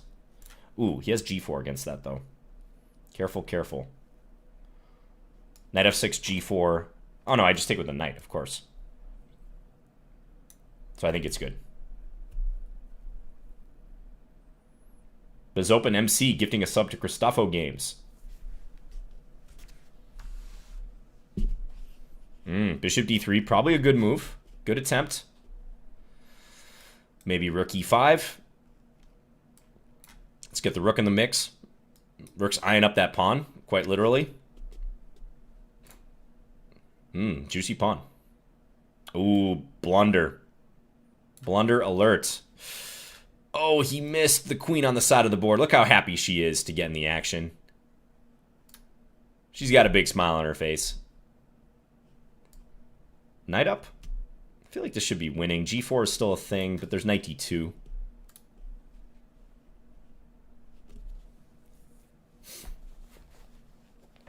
Too many attacking ideas. Knight takes f2 and bishop e3 coming in. The knight d2 move. Too much to handle. Yeah. Ooh. Okay, here. We're getting in position. f3 is the only move. Cover your eyes. Knight takes, bishop check. Many, many good moves here. How can I end this in a appealing way? Let's go check, because that move is aesthetically quite pleasing.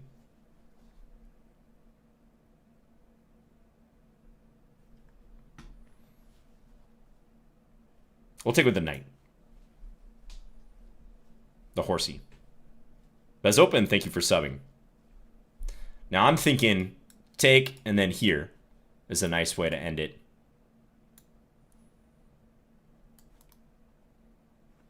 Yeah, nice little Arabian mate at the end. Thanks for the game, Femi.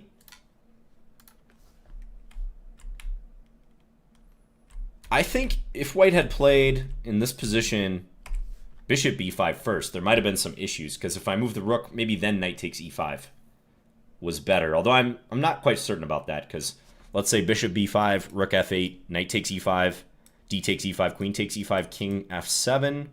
There's no d6 with the discovery. This rook is hanging, though. But then there's knight f6, which would trap the queen. It's unclear. Yeah. That set is aesthetically quite pleasing, says Victor Voles. You might be the first one to ever say that about the horsey set. Ah, Femi's watching. Well, let's check real quick. Yeah, bishop b5 is the move here. But in general, Femi, I wouldn't close the position down as much as you did. So with my king in the center, in all seriousness, like d5, you're still a lot better according to the engine, but you want to keep some tension here and try to open things up. That blocked your bishop for one thing. So yeah, I would have played bishop e3 and maybe look to open things up even a little bit sooner. Like I think here, d4 right away creates more problems, immediately attacking the pawn on e5. So You guys will face this in like Italian game scenarios, e4, e5 games where your opponent's lagging a little bit in development. Generally, you don't want to allow them to lock the pawn chain. So I could play c5 and lock it down here too. Okay. Yeah, that was the last game for today. We're starting a tradition as of last stream that the last game is with the horsey set. This is on YouTube. Yep, so you can watch the replay if you want. Probably also archived here on Twitch, I believe, on the Lichess channel. That was fun. Thank you guys so much for the games. Once again, nobody got me for even a draw. There were some close calls, though. So we got to give full props to, I would say, Older Gold. Here, let me let me switch off of the horsey set for a second. Full props to Older Gold, because that was a game I had no business of winning. I had to summon all my swindling powers. He played this nice move, Queen e3, which was an attack on the knight and attack on the pawn, and I only saw the attack on the pawn. I played Queen c7, blundered the knight, and fortunately for me, I managed to survive, but he would have finished me off if he had more time. Yeah. Maybe next week you will get me. You guys will get me. All right, Duffman. I'm ready. I'm ready. Yeah, thank you guys. Appreciate you all tuning in. I'll maybe see you guys in a week or so. Again, schedule dependent, but enjoy the rest of your weekend. Looks like we're going to raid MCJGP next. So you guys enjoy it, and thanks for playing. If it didn't get to you today, better luck next time. At some point, we'll get a game. Get less busy for our benefit. I will try. Steakhead chess. All right. Thanks again to Lichess. You guys are the best. And thanks to all the viewers out there and opponents from today. See you guys. Take care.